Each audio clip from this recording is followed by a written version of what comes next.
The people have asked where I am. The answer is right in front of you. Welcome to another great edition of the Speed Chess Grand Prix. I'm Grandmaster Robert Hess, here to bring you the coverage of what will be an awesome event, as it always is. Every single Tuesday, we see great fighting chess from the top players in the world on Chess.com. Today is no exception. Welcome to Title Tuesday. That's what the Speed Chess Grand Prix is formerly known as. Still, we call it that from time to time. Keep it friendly. And we have some great players participating today. You see at the top of the quote-unquote leaderboard, the tournament has not even started yet. We have Hikaru Nakamura, Sam Sevin, that's Konovets, Big Fish 1995, that is Vladimir Fedoseev. We have Sasha Grishoek, MBL. You couldn't ask for a better cast of characters at the top here. So it's good to be back. Thank you to everybody in chat. I see you there. And I want to quickly remind everybody of the standings that we have. So I will flip that on over here real quick just to remind you of who's doing what thus far before the game start. Parham Magsudlu in first place in the standings throughout the Grand Prix. You then have Haik Martirosyan in second place, followed by Hikaru Nakamura, who does not need to qualify. So you see everybody there in front of you. And, well, without further ado, we do have liftoff here. Hikaru Nakamura takes on the Red Baron Canada.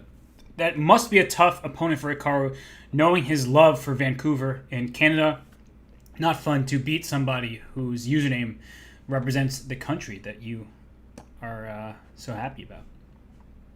Okay, well, someone says Hikaru's stream just died. Well, hopefully he gets that back. And we do see a French in this game with some tension on d4. You have pawn chain from b2 through e5, and so white tries to be very solid and then advance with f5, because if you can play f5 and break open the position, the ambitious play here should favor white, with this knight eventually coming to f4, and they play so quickly I barely even have time to draw the arrows. But you see that once the pawn captures on d4, you have a solid pawn chain here. The tension on e6, the knight coming to f4, that should spell some trouble for black. And the d4 square is under white's control, both knights defending the square. This looks to be a great position for Hikaru. Let's move on, because we will be seeing much more Hikaru throughout the SEC GP today.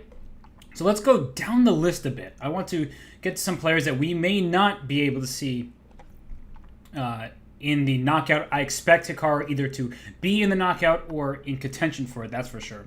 So why don't we move to, well, this is somebody who actually may very well find himself in the knockout. It is Peter Svidler. Can't complain whenever Svidler is playing. You're always happy to see that. And here, Svidler with the white pieces. He is playing a pretty standard-looking Spanish from the white side. Now, what isn't quite typical is there's a bishop on f6 staring into its own pawn on e5, and these knights are clumsy over on the queen side. We see these knights here. They may try to act as stunt doubles, one replacing the other, but that's why a5 was played, kicking this knight from b6, and then this bishop will take on c4, followed up with a quick attack on the c4 square. So the knight has to move. Knight c8 was played, bishop takes, pawn takes, and knight a3 does scoop up this pawn. That should be good for Svidler as he tries to get off to a hot start and eventually make his way towards the knockout. So let's see if Svidler does indeed decide to capture that knight. I think it's a great decision, and there he does it. And he's going to play knight a3. He's winning this pawn directly. c6 challenges the center, but thankfully there's two defenders of this pawn on d5. So you may go and take the pawn on d5, but that's not going to amount to all that much, as, well, he takes on c6 first, then we'll take on c4. He is getting an extra pawn here for his position. So great position for Svidler in the opening round. Let's move on, just because there's so many great games going on. Let's go to Arjun Irigase, because the Indian Grandmaster is one of the highest rated players in Blitz, in Bullet, pretty much in all formats on the Chess.com server. Here he has the white pieces, and I like to see this bishop and pawn working this way. And isn't bishop takes c5 coming? So that's why Restarting Chess wishes he could restart this game, as he is now down in exchange. His king side is in some trouble once h6, g6 happens. Having an open h file will be useful for white.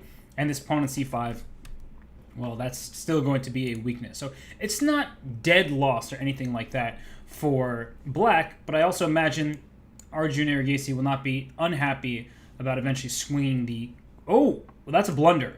Because this rook and this pawn are under attack. So just as I was praising Arjun's position, he actually makes a big mistake.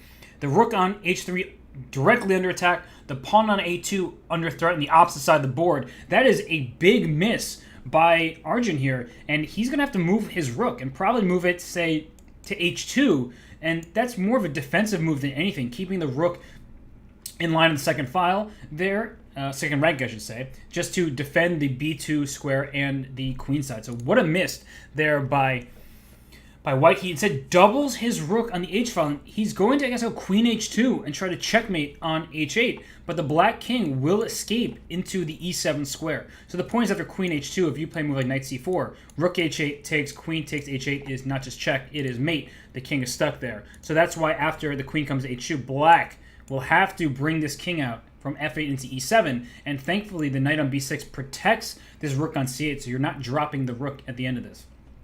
And I don't know if I like that move. Is he going to try for b3? He does, but Arjun just takes on b3, brings the king to c3, and if queen c4, the king runs to d2, rook d8, the king runs to e1, and there are no more good checks. That's the claim, because queen c4, king d2, check, king here. You don't have c1, you don't have c3. That leaves b4, but after bishop d2, you have no more useful checks, except you'd have to sacrifice your queen here. Well, it's queen and rook for queen and bishop. That's a bad trade, because rook h8 checkmate is the threat. So king c3, now restarting chess, is taking his time here, trying to figure it out, but now plays king f8. I don't know if that's what you wanted there. Okay, well now queen takes on queen takes e5. This should be like, actually queen f6 check is even stronger because the knight is hanging here. Great move by Arjun. Take on b6, and you are up a piece. And the king on d7 is actually weaker than the king on c3 because there's no useful check. This would be a trade. Now you trade queens, and that's it. What an exciting game we had here between these two players. At first, it looked like Arjun was just going to cruise. Then there's this queen e6 double attack, but perhaps I underestimating the mating potential for white, and now he's just winning this one, no questions asked. So let's keep on looking here. Let's keep on looking. Let's get Alireza Firouzja, because he has the white pieces in this game, and material is actually even here. The king on h7, is that in worse shape than the king on c1? I think at first glance you would think that it is, because the knight on g6 is pinned, but I'm not so sure about that. The king on c1 doesn't really have true shelter, at least not that I'm foreseeing. And well, queen to c6 tries to get the a4 pawn, but look at Alireza go. He's teaming up on this g6 square. You cannot move that queen away. Rook h2, I think this is too ambitious. Knight f3 threatens knight e5, and that actually looks extremely problematic. Rook h1 is just a single check. King to d2. Do not play king c2, walking in the check from the queen on a4. And now after queen f6, I guess knight e5, there's queen to f2. So for the moment, queen f6 looks good, and look at how quickly Alireza shifts his king from the center of the board over back towards the queen. So wait, what? Take it! After queen f4, there's knight d2 protecting the rook. I was like, what? That didn't look right. But I think that Alireza, he doesn't have much time left, so he quickly jumps his king out to b3 where it's nice and safe, or so he thinks, and you can just take this pawn on b5. Instead, knight to e5, you take king a2. Now you are safe and sound over here. The g6 knight is hanging, it's falling, and so Alireza will take the point here. Whew! My gosh, queen takes g6 and queen takes g7 checkmate. That was a really tough effort there for Real Madrid TV. I guess should stick to football. At least that's what Alireza is telling him. So let's keep on going here. We have Raunak Sadwani with the white piece. No, Raunak Sadwani is the black pieces. Excuse me. Let's flip this board around. Here, these pawns are going that way.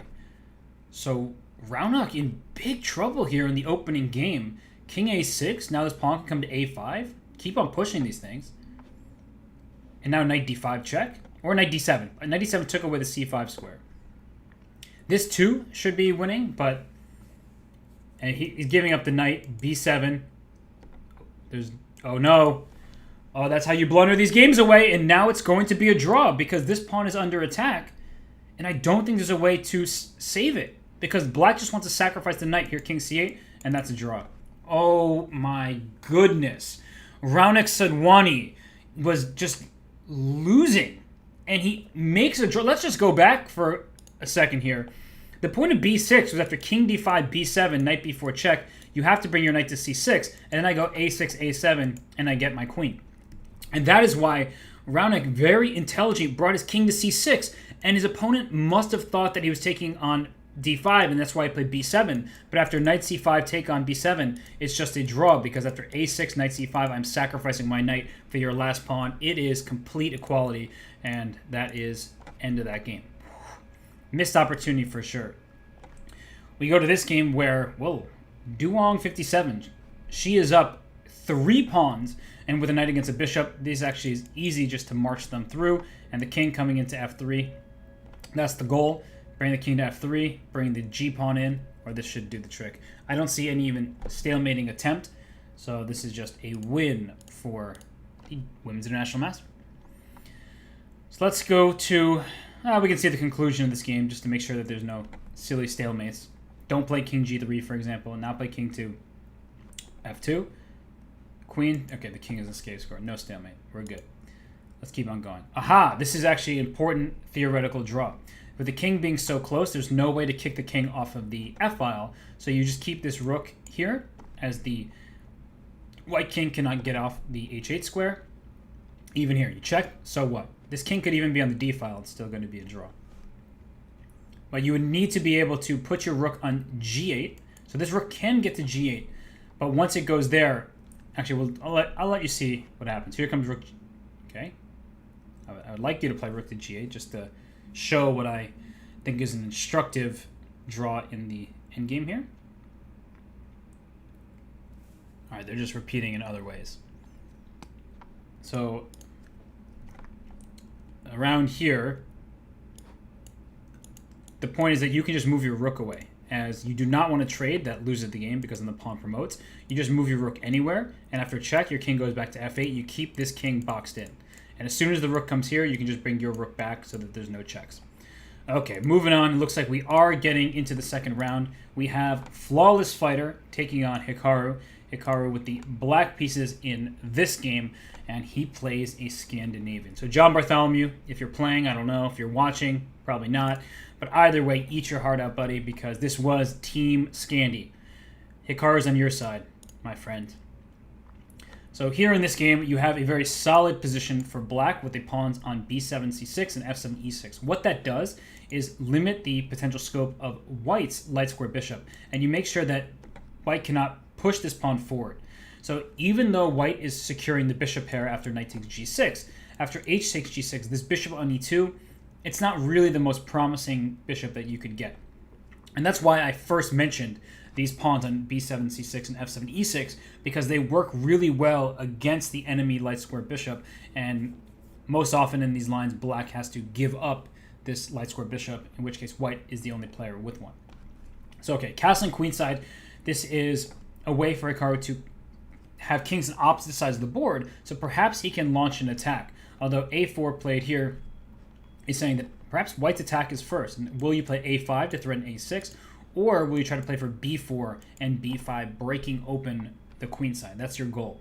The rook on d8 is well placed against a queen on d1. Eventually, e5 or c5 type of moves will look pretty nice for black. So you have to time it right, but that's the goal here. And, all right, so b6 played. This makes the c6 square a little bit more vulnerable. That is a potential problem for black. But at the same time, this pawn on a6, while it looks good for now, giving up some checkmating ideas, it could be a problem in the future as it has wandered quite far. So in endgames, that pawn could become more of a liability than an asset. And the bishop came to f3. This is a well-played game thus far for white here. She has taken over control of a large part of the board. And e5 is what Hikaru is going for. It remains to be seen if I'll be able to accomplish that. And actually, can you play bishop g2 and queen f3 and use this diagonal? And the point that I'm trying to make here is not just that this pawn on c6 is under attack. Let's say we just do something like this. I have knight b5. It's not just under attack, it's pinned because of the checkmate on the a8 square. So lining the queen and the bishop up on the diagonal looked really powerful. And while we saw b5 played by Hikaru, knight e4, and king to c8. He's in big trouble here, I feel like. If white just plays very normal-looking moves, like trying to break open the queen side, that looks like the way to go. And now is e5 possible? Because if that move is possible, it's the move you should play. Otherwise, your position is in big trouble. Hikaru is looking like he's in some rough shape here. e5 is the only move that defends the c6 pawn. And after e5, there will be a series of mass exchanges here. And, well, I don't know if Hikaru's getting... What? Just bishop takes c6? Take that pawn. That's a freebie over there. And that threatens bishop b7 checkmate. Now you can take this rook. But I don't even think I would take the rook. I don't know. How do I continue this attack? Maybe rook a3 to go rook b3 or rook c3, something like this. Getting the rook into play. This bishop is stronger than the rook. You don't need that rook. You can take it and be very happy. But I do think that the attack is worth it. Instead of just going for the material, go for the attack. Keep up the pressure. She does take on e8, and that's still good for white. But for Hikaru, at least you feel a little bit better now that you have control of some of these light squares. Here comes the knight to d5. Threatening to take this bishop, also perhaps bring the knight into c3. Queen to d2. That's actually a very good move by white. Trading off the queens here. And, well, how to break through? Now that's the question. How do you get a move like c4 in? Not going to be so quick because the rook comes to c8. But perhaps you can play c3 and then bring your rook, double them, and then play for c4. So she puts her rook on e2, and Hikaru brings the knight into c3. So that's a smart move. Trying to take back with this rook and play against this pawn on c2, then bring this knight into d5. So essentially you're keeping the position as closed as possible from the enemy rooks and posing some direct threats. Here, king c6. Protect your pawn on b5. Hikaru is well ahead on the clock. And right now, up a minute, but down in exchange and a pawn. Not the most ideal situation, however. Here goes that pawn a6. I told you, in the endgame, it's going to be a weakness. Here comes knight to b4, hitting the pawn on c2 a second time. And, well, do you want to give up this pawn? Not really. But she decides to, because if knight takes 2, then d5. Just trying to get active here. Honestly, since Hikaru lost that c6 pawn in the exchange right after, he's been playing very, very well here. And look at this. Now it's a knight and one pawn for a rook. And black has stopped white from playing d5. And if that move is not possible, that's really going to be a problem for her. Because look, now we have an outside pass pawn that's looking to roam. Okay, so that's a very good move, attacking these two pawns here. So f6 was played. Rook to h1. I liked rook h8 being more active. Instead, she retreats her rook to the first rank. And okay, so the knight c7 protects the pawn e6 very well. Honestly, this is not easy for white to even come up with individual moves here. Like g4, there's g5. And that way you kick the rook and play f4 next. And the d4 pawn is hanging. So actually maybe rook takes d4 right now, instead taking on g4. The problem with taking on g4 is king g3, king takes g4. The king can start playing Pac-Man and go for the pawns on this side of the board. And here they go. So Hikaru's going to play knight to b5 and try to get after the d4 pawn, but she's going to go and take g4 and then g5, I believe at least. Okay, rook to e3. Didn't seem entirely necessary. Curious decision. She's playing for a draw at this point. There's no way that white can even hope to be better. And she has 13 seconds left. So Hikaru can play for a3, but then rook e5 and rook takes b5. And that way the pawn will be captured on a3. So that's, I think, her best and easiest chance to just make a draw. So knight c3. Hikaru avoids that. Watch out for forks. Oh, 94! Okay, king takes g4, king takes g5. You escape. So knight takes f2. Hikaru plays to not just liquidate and make an easy draw. So what she should do is don't play rook g4 because knight e5 check. That's a big mistake. Play king e3. Good move. You want to... Well, actually, this just makes your life easy. Rook g4 and now take on a4. She is able to withstand the pressure, and now it's Hikaru who probably has to prove that he has the draw. But he does, because rook check, king to b2. You take this, I take this. So it's just a trade. And she does that. That's very smart by her. And the game is a draw. I'm glad we stayed here, because that was a real battle. And Hikaru Nakamura gets nicked for half a point in the second round. Let's go to Sam Sevin. He has the white pieces in this position. He has a knight for a pawn. This should be a draw with proper play, but I can envision a position where this king gets in some serious trouble, some mating net potential. And the rook comes to a2. That's really good play by Viktor Skliarov here, just shuffling the rook on the 6th rank. Now rook to b2, the king would be forced back. The king is forced back anyway, but you've walked into a pin here. So rook h6. There's no easy way to threaten checkmate. Right? This rook is just checking the white king from all over the place. And if you go knight e5, you take away d7, but you don't take away b7. So the king can choose its side. And I do believe that this should be quite a straightforward draw for black. You just keep your king on b7 and keep on checking away. Oh, okay, well, actually, this is getting scarier. This mate, as soon as I said it, jinxed. Commentator's cursed. It's checkmate. Rook b8's coming. Oh my gosh, I regret it. I'm sorry, Victor. I'm sorry. So what happened is he walked white's king to b5. He allowed it to b5. There's no check on b6. The knight is here, and this exact mating net is happening. So after rook h6, knight a5, only move. If you don't sacrifice the rook, only move, and that's a checkmate. Victor, I'm sorry. I'm sorry. Oh my gosh. My bad. I'm so sorry, dude. We're going to move on. We're going to pretend that didn't happen. We're going to pretend that didn't happen. We are now in instructive rook and pawn versus rook endgame. Here, let's flip it from white side of things. So you do not want to allow the king to come to h6. But even if you do, with the pawn on g6, there's no opportunity to kick the king away. Because if you checked here, the king would come to h8. So here the king comes to h8.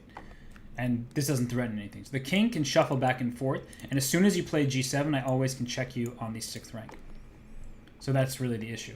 And so if you play for g7, which I think that white will eventually, here it is, you just keep your rook, go back and forth.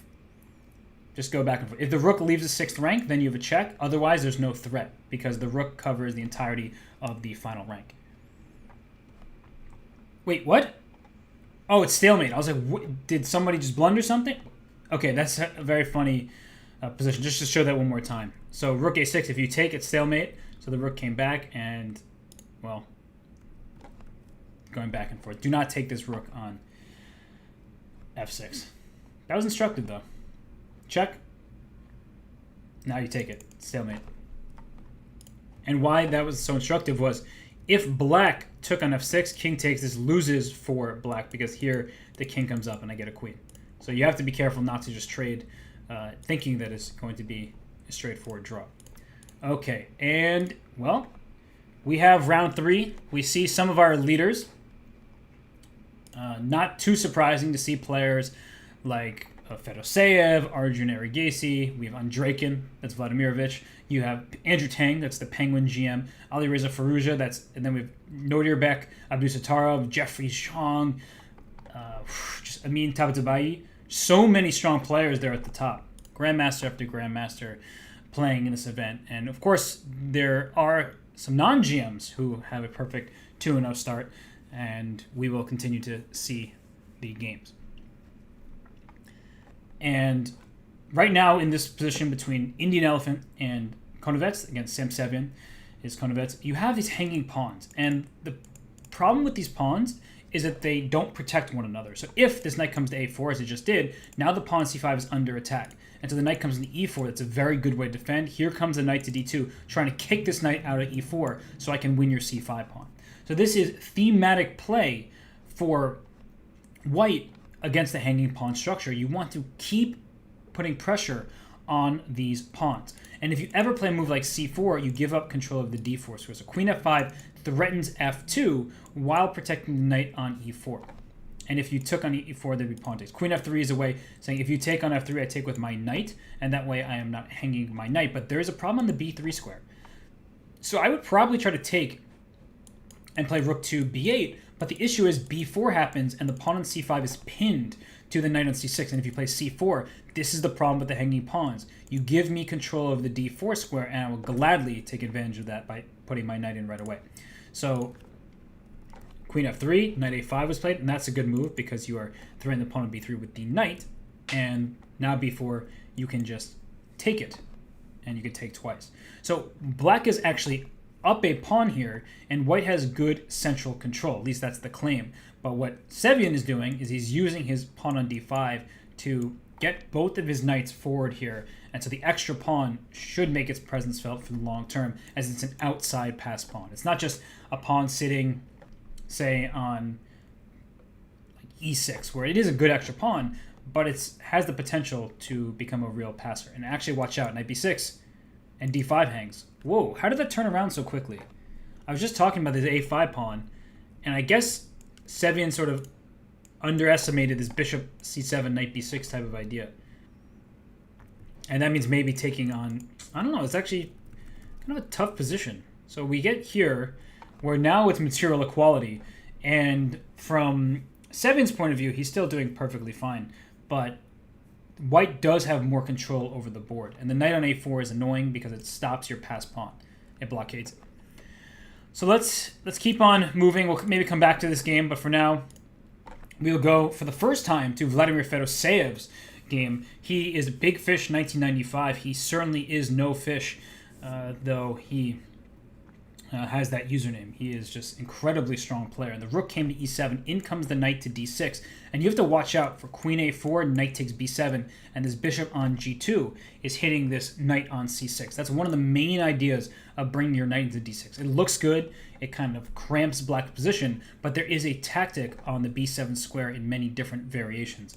And the queen a4 jump is pretty natural.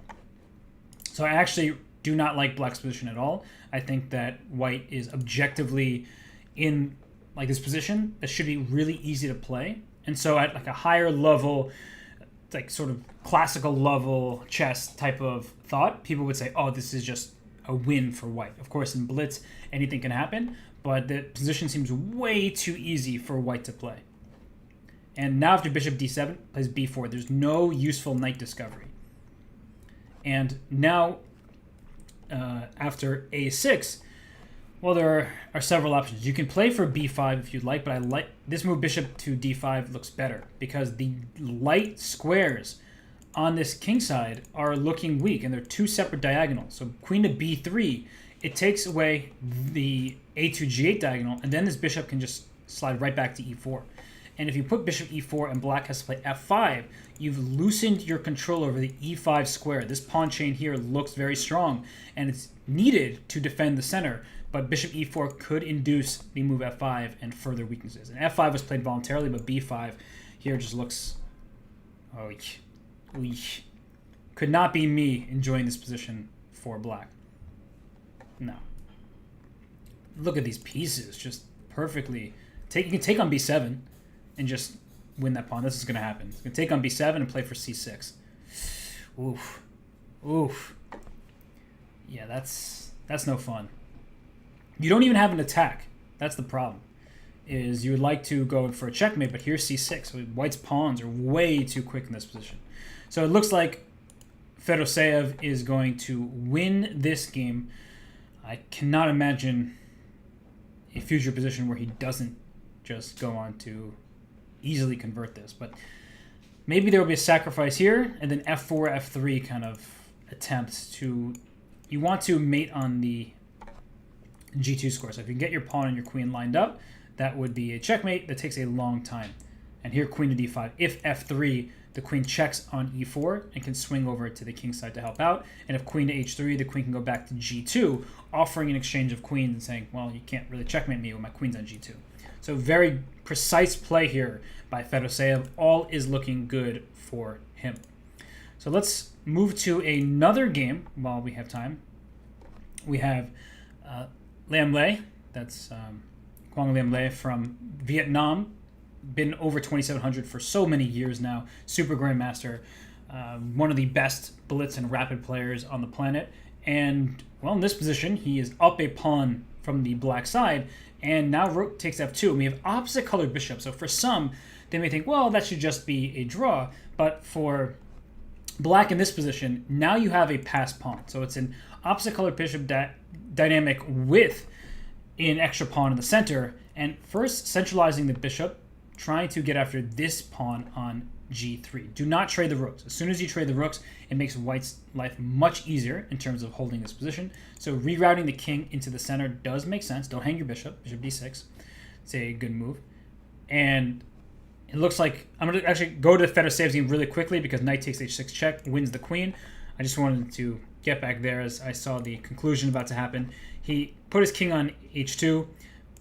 White cannot take this rook without checkmating ideas immediately, so that's why I took the rook and put his queen on e4, and that was all he needed.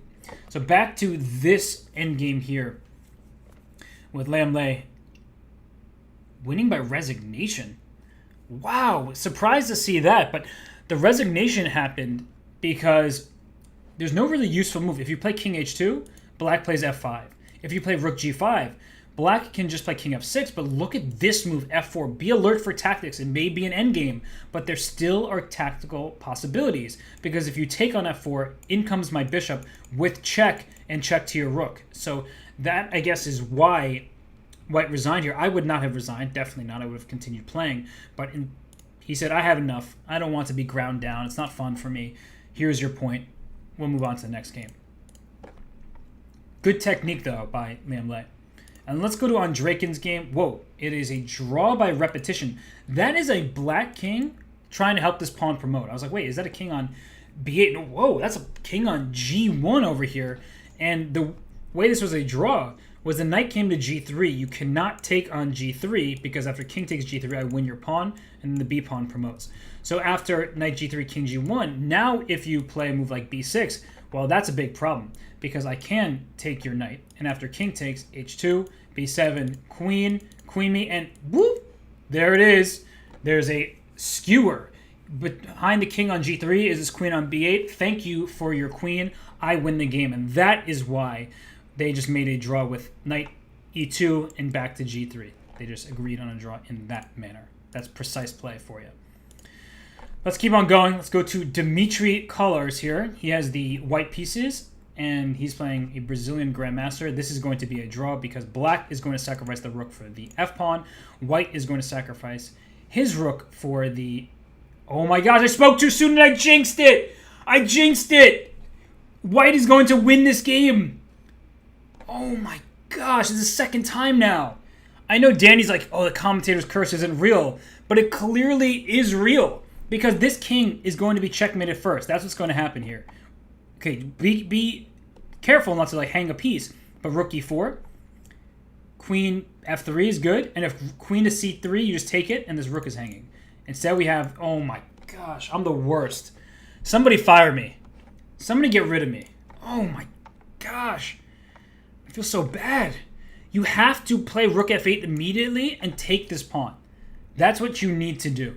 Just give your rook up for this pawn, and then use your king to help your a pawn promote where the white rook will have to sacrifice. Instead, he brought his king in first, and after rook e8, the f pawn is promoting. And so we saw what happened when you promoted this.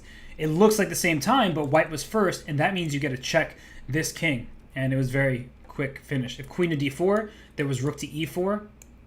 There is a pinned queen. You will get your rook against a queen, which is a winning position theoretically for the side with the queen. But oh my gosh, let's move on. Next round, we have Sam Sevin with the white pieces against Grandalicious. That is Niels Grandelius from Sweden, and this position is one where white has sacrificed the pawn. There is no d4 pawn. Usually you have a pawn chain here. Instead, Sevin has given up that pawn for very quick play. There's an attack on the pawn on h7. You need to move that pawn. Now this bishop can come to f4 and this rook can come to d1 and rook to e1. It's like really awesome to have this kind of position for white. You don't care about the material because the extra pawn is one of these two. So the presence of that extra pawn isn't so meaningful just yet. Here comes rook a to d1. And if you take on f4, I bishop h7 check. And I win your queen for my rook. So it is going to be a bishop, a rook, and a pawn for queen. That is Lasker compensation. And that, if you just do the math, rook is 5, my bishop is 3, pawn is 1. That's 9 versus the queen. That's 9. So that sounds pretty good from a mathematical, theoretical standpoint. The problem is when there are so many more pieces on the board, it's about the safety of the king.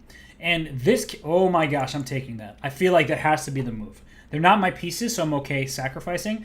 But bishop takes g6, giving up my bishop for 2 pawns and landing my queen on that square with threats of taking on h5 and taking on f6, that's so tempting. And if not, take on c8, put your queen on e4, you improve the position of your queen. In it comes to e7, hitting f7, hitting b7, hitting f6. Because they're not my pieces, I'm happy to sacrifice, but look at what Sevin does. He's like, hey, Robert, can you stop that, man? Those are mine, not yours. Don't give them up. Bring the queen to the center, and now queen e7 is a big problem. So look at this, queen to d4, centralization, hitting bishop, hitting pawn. The way to protect that pawn would be bishop to, we just see a resignation. Because bishop e7, there's rook to e1. Well, now your bishop is under attack.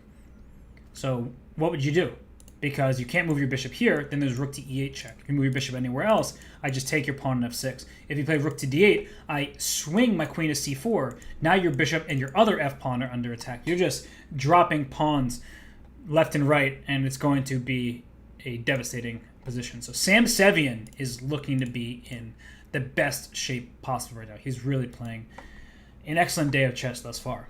And we have this position between Alexei Sorokin, a FIDE master, who's I believe his rating is above 2,500 FIDE. So he's pretty much Grandmaster strength, if I'm not mistaken. And he just happens to have the FIDE Master title. He does not have Grandmaster strength internet connection. I see 2 bars here for him. He may want to work on that. And he also just lost a pawn on a4, and black is about to play b5. So Arjun stole the pawn on a... Okay, I thought that the knight was hanging. I didn't even realize the queen was here, but I still don't really love this decision because now you have the bishop pair and there's a pawn on e6. So I was just thinking that there was a piece that was going to hang, but here bishop c4, switching diagonals for the bishop looks pretty smart and pile up pressure on that pawn. Rook f to d1, I don't really buy it. Perhaps there's c4 d5 in the future for Sorokin. That must be his idea. But rook on d1, I would have rather the rook on e1. Especially, look what he did. Bishop c4. So unless he's planning to go d5, which does not work. In fact, that blunders right away. Thank you for the double attack on your queen and bishop. So you can't play d5, right? So bishop a2 was played instead. And even if you do play d5, you're opening up the position for both sides. It's not just white's bishop on a2 and rook on d1 that will benefit from this d5 move. You see that the bishop on f6 already says, hey, please do play d5 because your pawn on c3 will be a target. So rook a to b1 first, putting pressure on the b7 pawn. Black can play b5 just to make sure that pawn doesn't need to be defended so much. And knight came to a5. All right, so this is protected. This is threatened. You want to play c4, but knight would take on c4. So bishop f4 played, now b5. Interesting position. I'm going to keep on looking to see if there are other games that we may want to put our attention on. Let's go to Penguin GM. Well, I don't know exactly how much we want to look at this game. But Penguin GM taking on Quezon Roman. And this is looking like a London system. Very closed position. But this move a5 was a good one. Because if you play b5 at any point, your pawn on c5 is not defended. So took on b6 first. Now he takes on c5. If king takes c5, you can even take this knight on a7 if you'd like. Because after rook a7, king b6 would be the way to attack the rook and defend. But rook a4 hits both of your bishops at the same time. Be alert for retreating moves that also attack something. So king b6, not okay here. You have to do something about your bishop. Probably bring it all the way back to c7. And then after rook takes the pawn on b7, bring your king back to d6. Not ideal, you've lost a pawn, but you do have the bishop pair. And that should help you in your quest to try to make a draw. And both sides in really big time trouble here. Andrew Tang down to 21 seconds. He is one of the fastest players in the world. We know that from all of his hyper bullet games. His prowess there is really unmatched almost. So here comes the king to c5. And, well, what is he going to do? He takes, and he's going to go b4. Now he has an extra pawn that is a passed pawn. It has moved forward to b4. Watch out for e5. That's going to be pretty annoying. But if you play e5, you do lose control of the d5 square. So I guess that's why Andrew is okay with it. And rook a1 is the idea, trying to get into a6 with not just a little bit of a check, but there are also potential mating nets. This is why Quezon brings the rook down Probably rook coming to a2, maybe e5 as well. Okay, and then knight came to c2. So this is really solid for white. Can't take on h2. Don't go full Fischer. Rook h1. I win one of your bishops there. And Quezon, you got to move. Okay, so e5. Is e4 even a threat? I'm not sure it is, but e4 played anyway. Takes, and we've seen some trades which are helping white in the position because now you have 2 passed pawns. And c4 was played, f5. Watch out for c5 check, winning the rook. Okay, brings the rook back, but yeah, this is a check. This pawn is pushing, and white wins on time anyway. Nicely done by Andrew Tang. Let's go to Vugar Rasulov against... Whoa! What's happening here? Fedoseev. He has the black side of this position, and he just stole a knight, but his opponent just queened. So black has a million pawns, but no queens. So this is just king c3, only chance, hoping that your opponent misses rook to a1 check. Okay, king c4 doesn't really help. Can't go king d3 because it takes. Your queen takes on b5. You're now down a queen e2 check. Queen, even better. And Fedoseev goes down to Rasulov here. That means that Fedoseev still has plenty of opportunity to win the rest of his games and make the top 8. You know, reminded everybody the top 8 move on to the knockout. And rook b3. This is just an even position. We see that black is keeping the king connected with the pawns, and even though white's pawns are a little bit more split, you can't easily attack both at the same time. So king f3, king g3, and well, we just see a draw. So let's look at our friend Raunek Sadwani, who drew that first game miraculously, and now is sitting at 2.5 out of 3. He has the white pieces. He does have an extra queen. He also has a checkmate idea if king to c1. So he wins his game here. And let's go back to Arjun Irigase. Oh, he won. So let's not go back to him as his game is over. And just have a few more games left. And after this game, we will have a break. Because after the 4th round and after the 7th round, there is a break. And I'm just looking at some messages from the Chess.com team. They're like, after this round, you get a break. And they go, just kidding, you're already fired. I'm like, okay, well, I guess that's on me because I fired myself. Oh no, we have rook against rook. One of these games that go on for 150 moves for no good reason. So make the draw. Make the draw. Just do it. Come on. Why? Why do they always do this? I think somebody should offer up their rook. Just like put your rook on c4 and then play rook c2. Well, not with your king over here. I mean, just why do they got to do this?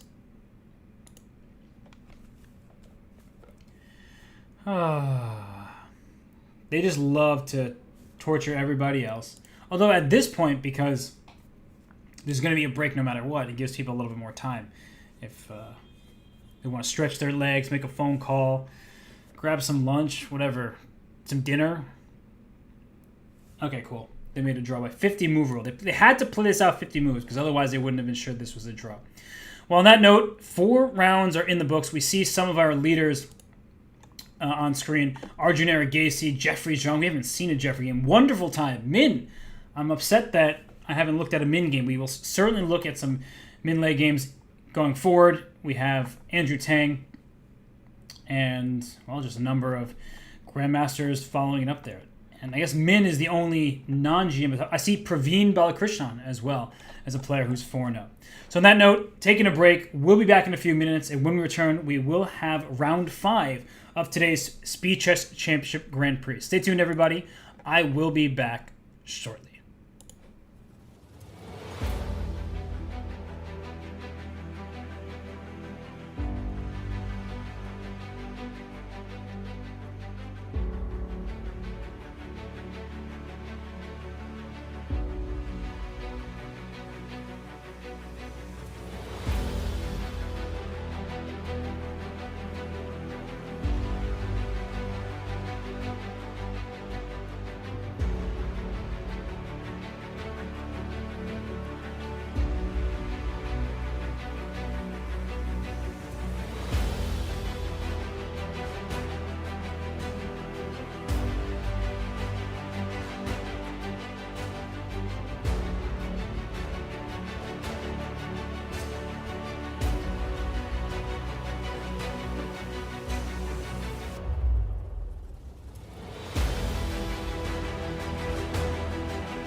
And we are back, and we are in the start of round 5 of the Speed Chess Championship Grand Prix, the Title Tuesday event. And we have Sichev Clementi taking on Konovets, that's Sam Sevin again. And with the white pieces here, you see that there is a knight on d5, a bishop on e4, a queen on h5. It's looking kind of menacing, honestly. And Sevin plays rook to c5, challenging this knight on d5 directly.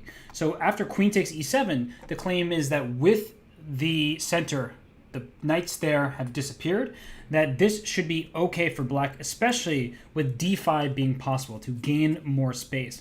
I prefer black's position with the bishop pair. I think from an objective point of view, it's a double-edged position where this knight is the problem for white. That you would like to have this knight on e3. This knight we're on e3, I would say that white is in complete control. But because it takes a while to reroute this knight towards the center, I think that black has the time to castle, get to safety, and be doing just fine.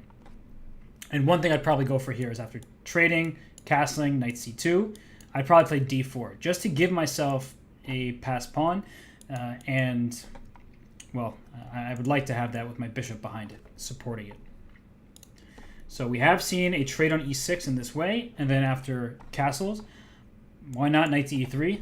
Because now you're also aiming for the f5 square in addition to d5, but there will be f5 for black available. So that's the thing that Sevin is likely relying on. That's why he decided not to put a white piece in that other variation. There's a white queen on f5.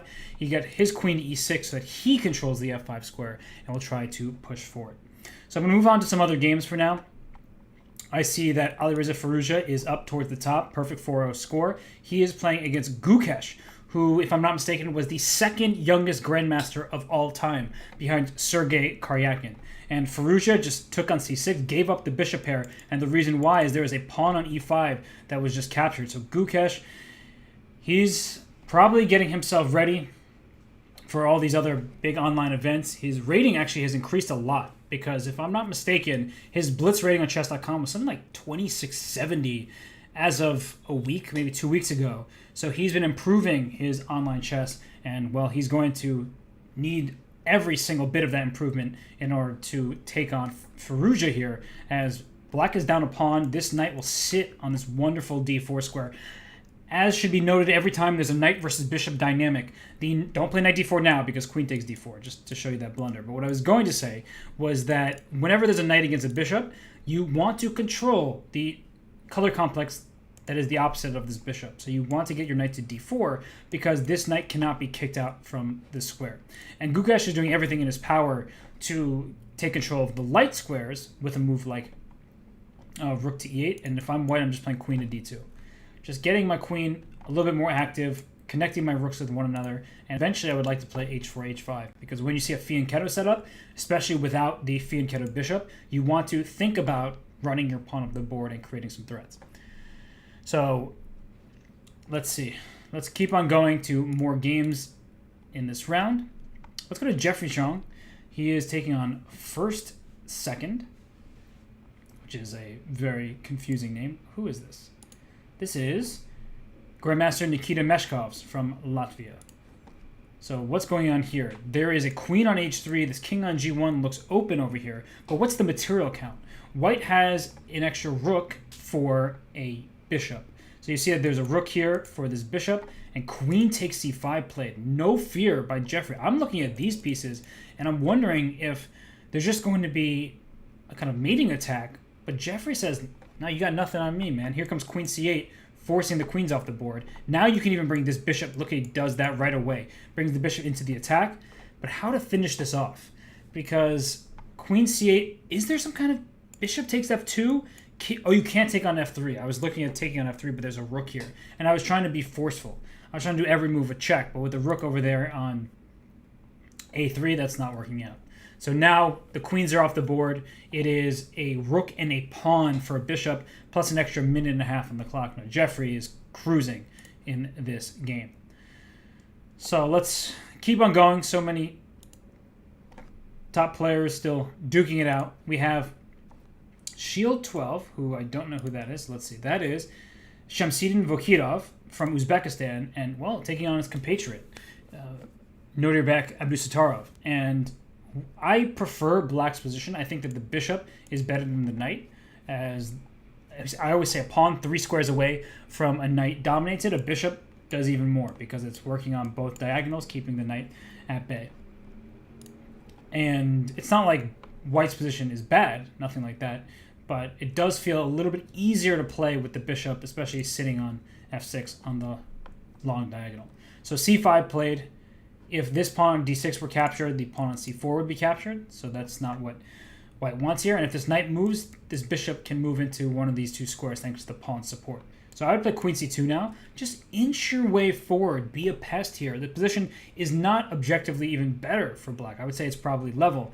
And e5 is a move to try and liquidate. I think that ultimately is a good decision because otherwise it felt like black was making a little bit of progress with every single move. And so queen f5. Okay. Can I just move my knight away? Probably. Like knight to g4. Just offer up some trades. And here we see trades. But wait, rook e3 and then c4? Was this a trade in a bad manner? Because bishop e7, look at that move. Here comes the king. King f6. Uh-oh. The king's coming right into e5. This is a bad news for Vokirov because f5 at some moment will also break the pawn structure. But there may just be a zugzwang because white would like to never move. The knight covers the d4 square, the king protects here, and you have to move one of the pieces, which you do now. In comes king d4, in comes king d3, and this pawn is going to promote. Wow, what understanding by Abdusattorov here. He is winning this game, and there's really nothing. Oh, knight on a1. Ugh. Oh, gosh, could never be me wanting that piece there. And this bishop can also help out if needed by coming to f4. Bishop f4 check just wins. Oh, missed it. Bishop f4 won the knight. And there still is bishop f4. You can't take it. And now you can promote. And the king will take. And this is just winning. King to d2. King to e3. Take here. Actually, you don't even have to. You can take here first. The bishop comes to c7. But this is winning. King f4. King takes. Well done by Abdusattorov. They say that, oh, these teenagers, they don't know how to play endgames. Yeah, I think that's a mistake. Abdusattorov showing excellent technique there. Who is Steven Dedalus? Well, you just won, Steven Dedalus. You are Nikola Jukic. Says Ireland. Is maybe switch federations at some point, but either way, that's a win thanks to these pawns on a7 and h7. And so your rook can't take one without letting the other queen, in which case white's just going to mop up the other pawns and bring the rook in to help a promotion. So, okay, king up. King to e6. Check. King here. And if queen queen b6 is check, and now you can give a check. Here comes rook here. And you just are... Ooh, it's mate! I was thinking queen e. I didn't even see the checkmate. Nasty. So you're just like inching forward here. And there's nothing that you can do about this rook. Because if you go rook c7, king d6 wins the rook that way. If king e8, queen c6 pins the rook. And so that's just a very nicely done finish there by Bikovsky. Okay, just the last few games of this round. And this is just a draw. Opposite colored bishops, you just move your bishop back and forth, or your king back and forth. It really doesn't matter, but they're going to go to a billion moves. If I were white, at some point I would consider playing c5, because you can't lose that anyway. Okay, they just drew. Thank you for ending that game. It was a thrilling finish, of course. And I just want to remind people of, what's at stake in these Speed Chess Championship Grand Prix events, because as I pull up the standings here of the overall standings in the Grand Prix, Parham Maksudlu in first, Haik Martirosyan in second. Hikaru, he doesn't need to qualify. He's the reigning Speed Chess Championship winner, so he's already in. Artemiev, he would likely get an invitation regardless. But then we see people like Kovalev, Andreikin, NVL will get an invitation regardless, I'm sure. Oparin, Chigayev, and Karyakin. And Karyakin may be one of those players who would be invited, but you don't want to risk it for invitations. So let us move on here, because Wonderful Time is at a perfect 5 out of 5. And I said I wanted some more Min Lei in my life. And let's get his game up for you all. And here he plays a very solid start. Who is M. Bojan? Bojan Maksimovic from Bosnia and Herzegovina. And so, let's see here. So we see a London setup where this pawn chain for wonderful time, safe and sound, plays a4 just to keep black on his toes. There's a threat of a5 at some moment, and it stops b5. So the knight came into e4. This knight can just return the favor by, you go into e4, I'm going to attack you on e4. So this position is a little bit dry for my taste, so we'll come back here in a bit.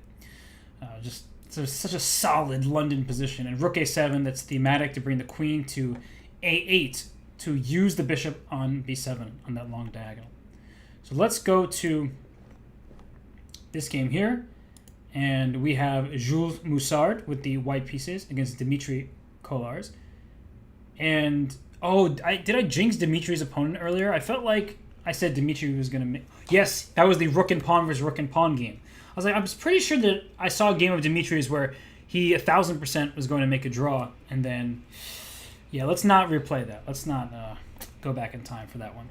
So this pin is annoying, and black can consider playing g5 at some moment, but you have to watch out for any kind of sacrifice on g5. There is the potential to give up this knight to blast open this king on g8. So queen came to a4, other side of the board. I was just talking about g5. Here comes the queen hitting this knight on c6. If that knight were to move, then there would be some d4 possibilities. So look at that move, rook b5. Puts an additional attacker on the a5 pawn, but thankfully for white, you have two pieces defending it. So I think you can just take, and then maybe even swing this rook over to b8. Use that open file. You can't use it completely thanks to this knight on c4. It's covering the b2 square, but that looks like it is an ambitious try for black.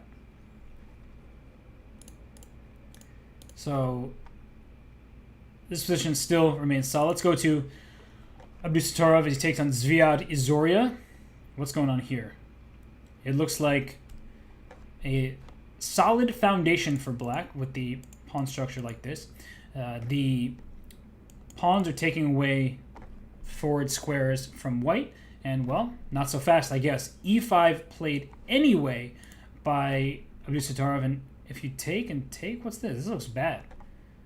Because you've opened up the position and only one side has a bishop, and it is black.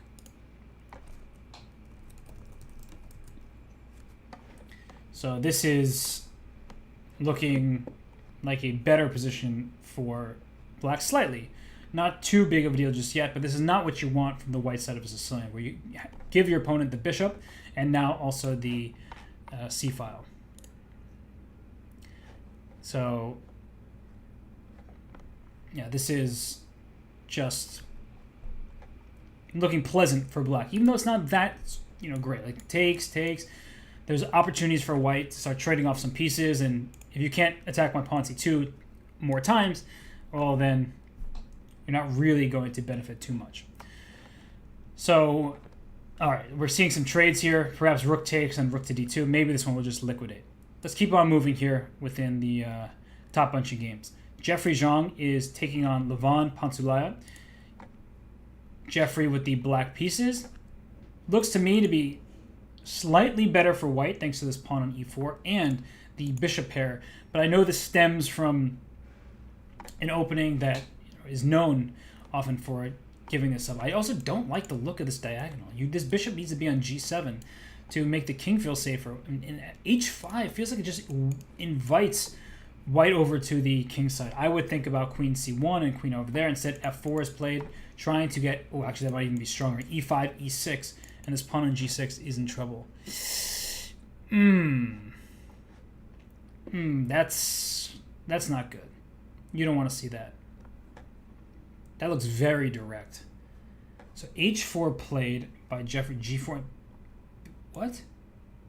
Isn't that a fork? Oh, Jeffrey said, I'm not just going to sit back and do nothing. If you take me on e5, there's a check to your knight in addition to check to your king. So you are going to lose this piece in the center.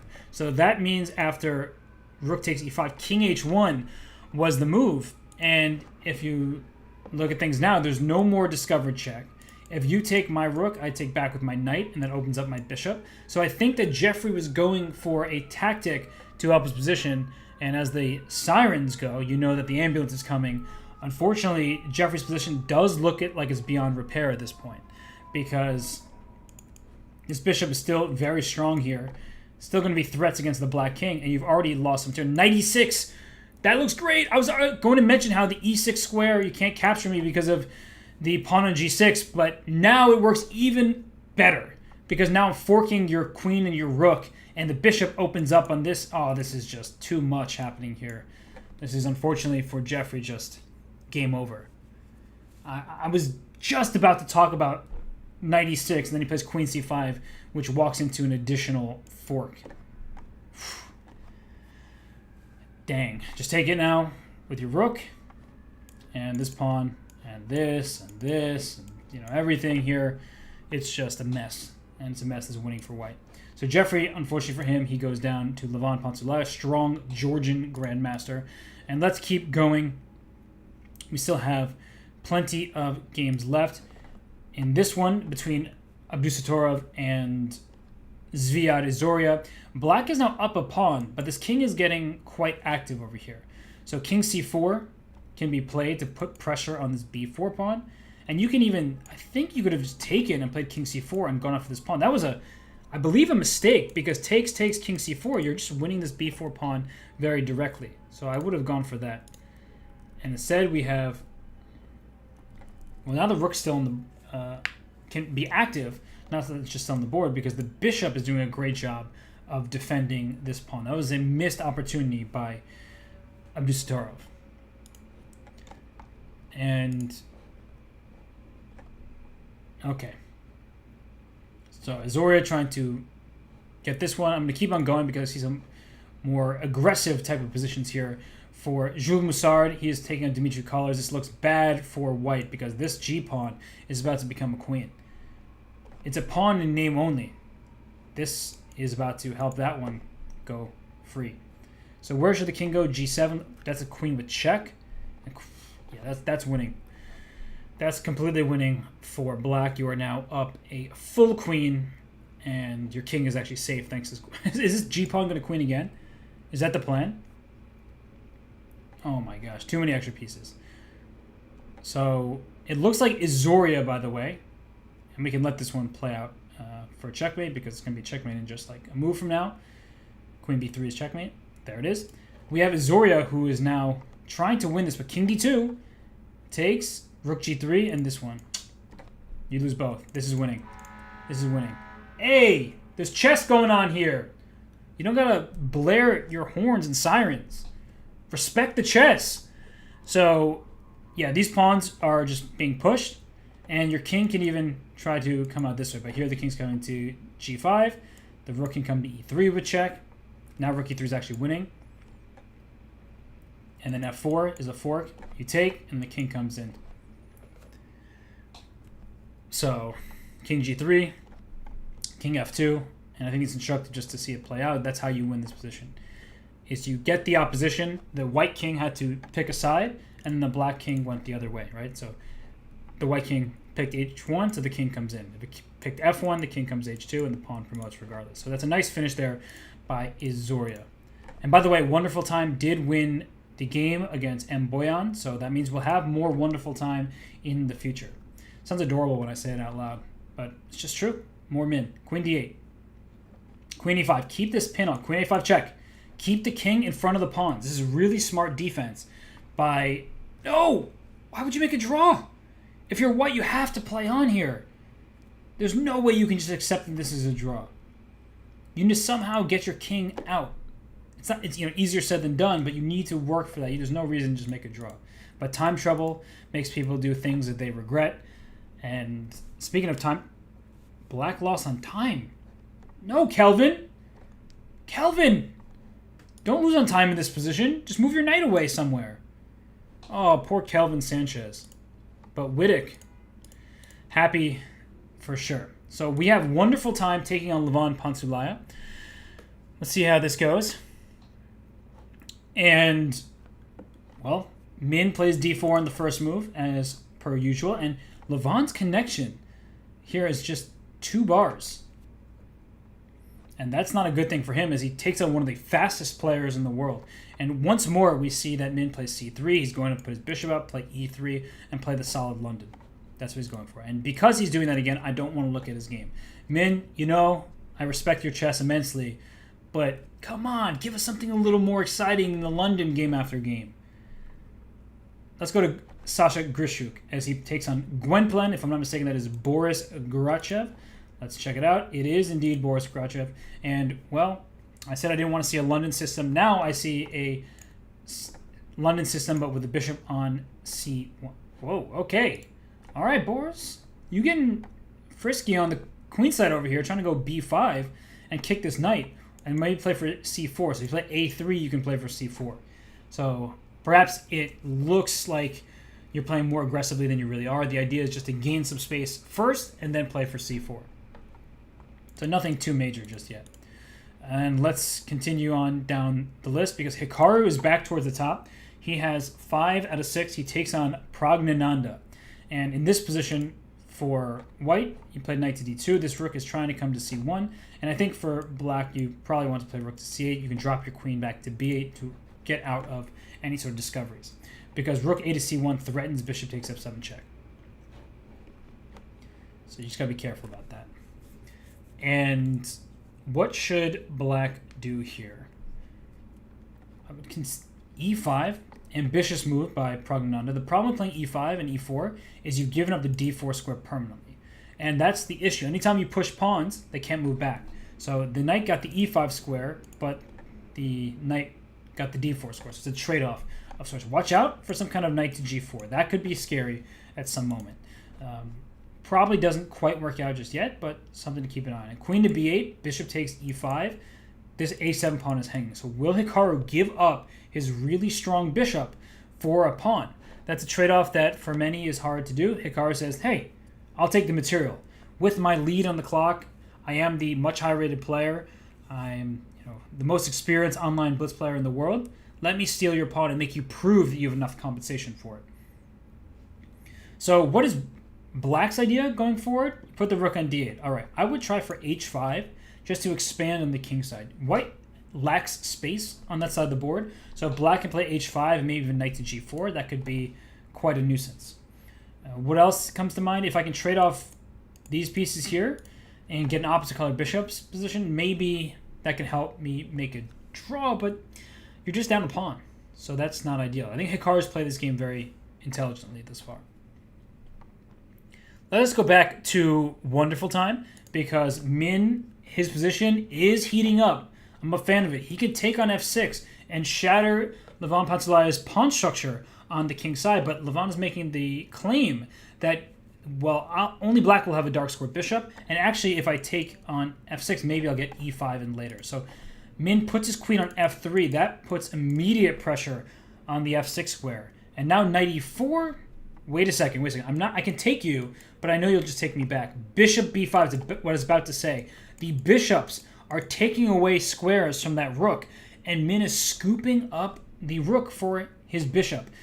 That's good. A good thing. How could it not be? You're winning material. The potential downside is not that what he's doing is bad, but that the rook will not make itself felt in the near future because it's a very closed position. The rooks aren't doing all that much just yet. So queen h5, Min used the opportunity to attack the rook on e8. That rook needs to move somewhere. And now the knight can choose. Does it want to go to f3, which it could not do while the queen was in that square. So you can also play knight to g6. That is totally reasonable. But I anticipate if the knight comes to g6, the queen will come to f7, pinning this knight. So rook to a8, played by Panzulaya, just getting the rook out of any harm's way. And in came the knight to g6, where I would like to take you on f8 if I can. I can play f3 as well. That's the good thing about not putting my knight on f3. I can push my pawn there. But queen f7 pins the knight. Not that you can really pile up pressure on it. Just a little bit of a nuisance. Maybe bishop g3. I don't want to allow black's bishop to get to d6, so that's why I'm playing bishop g3. So the position is a bit close for now. Let's go back to the game between Hikaru and Pragnananda. Not too much has changed. Let me see. Other games, Arjun Irigase on the top board against what the heck is going on, Dmitry Collars here. It looks like there's a king on c2, and that cannot be a good thing. There is this pressure down the g file, so that's what Arjun is trying to rely on. But if you just trade the queens off the board, I don't think your king is really in any danger. And white is down a pawn, so that just makes matters worse. And now he's down 2 pawns temporarily. He can take on h6. That's probably what I would try, as this pawn is pinned, but there must be a reason. Oh my gosh, does the rook get trapped? If rook h6 is g6 the move, and king g7 traps the rook, that's kind of sick. I guess you have rook h5 to escape, but I was trying to trap your rook in there. So e5 played, attacking the rook on a8, and black is still much better here. So I'm just going to keep an eye on all of these games here. We also have Exotic Princess. That's Badur Jabawa at 5 to 6, taking on Maxim Matlikov, Borscht 7. And while Matlikov is up in exchange, and well, this pawn on d4 can be annoying. This pawn on b5, I just gave up the pawn on b5 to try to chisel at white's kingside, but I actually don't think that that will amount to any kind of advantage. I feel like white can even bring the queen to d5, try to push the pawn to b5, and this should be okay. So I'm going to try to juggle the remaining games really quickly. Hikaru versus Pragnananda. Pragnananda down to his waning seconds here. He's defending well, but he just doesn't have the time to hold a position like this. e5 now, try to go e6. This is just a breakthrough. He takes on h4, also good. But e6 is coming, and you're not going to be happy about the consequences. So Hikaru up 30 plus seconds to 2.9. You cannot be in a crazy tactical position and down to just 2 seconds left. So Pragnananda, he makes his move with half a second left. He loses a third pawn in the position, and Hikaru can continue trading here if he likes. I wouldn't trade just because of the clock situation. I feel like it's more complicated if the bishop has, these pieces stay on the board. He does trade, and I guess he's taking this pawn here. Oof. A third pawn for him. He doesn't. Okay. That may make his life more difficult, but the knight protects everything. Protects the checkmate and protects c4. Queen e5. The best you can do with no time. 7 seconds left, excuse me. Pragnananda really playing with no time, and he's doing it quite well, honestly. But I feel like just 2 more moves and it's over. Okay. Wait, queen d5 check. Queen d4. He's picking up a little bit of time. So how can Hikaru end this game? a5, take it. Bring your bishop to b7. Watch out for queen e4. Watch out. Wait, this is actually turning around. It's not checkmate because I can always defend the mate. But still, this is not what Hikaru wanted. This is not at all what he wanted. And now, okay, this is what he wanted. The queen just came off the board. I didn't even see that. Queen to g2 happened, and that's it. Once the queens come off, well, there go the pawns. So here they go. This bishop can't stop both, so you can play h6 even, or c6 first. But the point is the bishop is not in time to stave off all the pawns. Bishop f5, c6, c7. And you can't stop both. Good win there for Hikaru. Dmitry Kolar's lost? What? Wait. He lost on time. I mean, the guy is just up a pawn here. Well, now he's not up a pawn. And he lost. No, he still is up a pawn. He lost in time. So Lavon Panzulaya wins. Dmitry Kolar loses. So Irigase moves on. Surprising results there towards the top.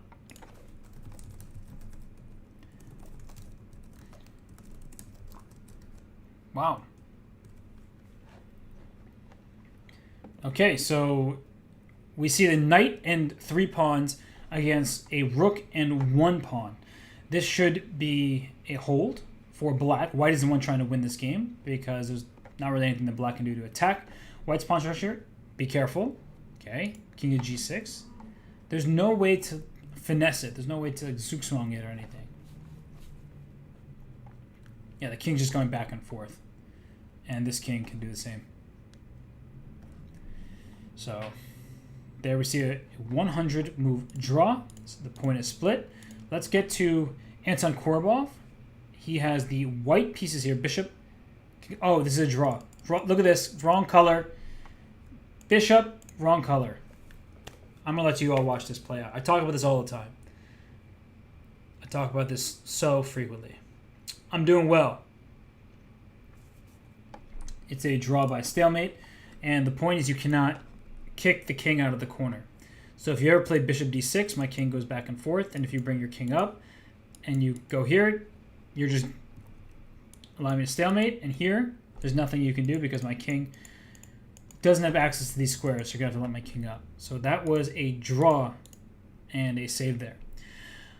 Well, we have 7 rounds in the books. That is time for the second break. This action is really flying by. I'm having a great time. We have 2 leaders, co-leaders, Lavon Panzulaya and Arjun Irigase, followed closely by Alireza Firouzja, Badur Jabawa, Zviad Zoria, and then a whole host of top players at 6 out of 7.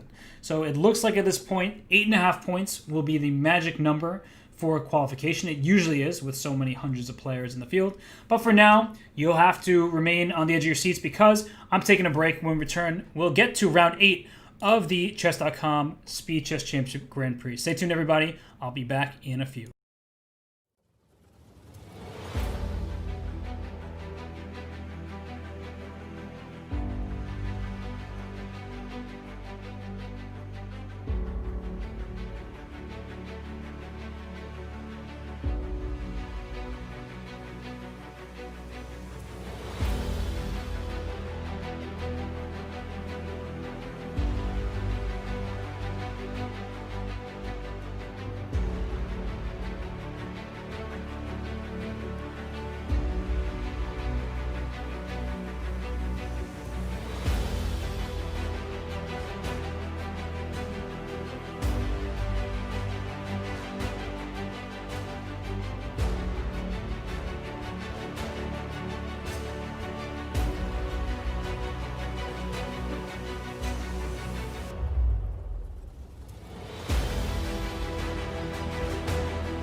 And I'm back. Hopefully you did not miss me too much because that would just be a mistake. And we are getting ready for round 8 of the Speed Chess Championship Grand Prix.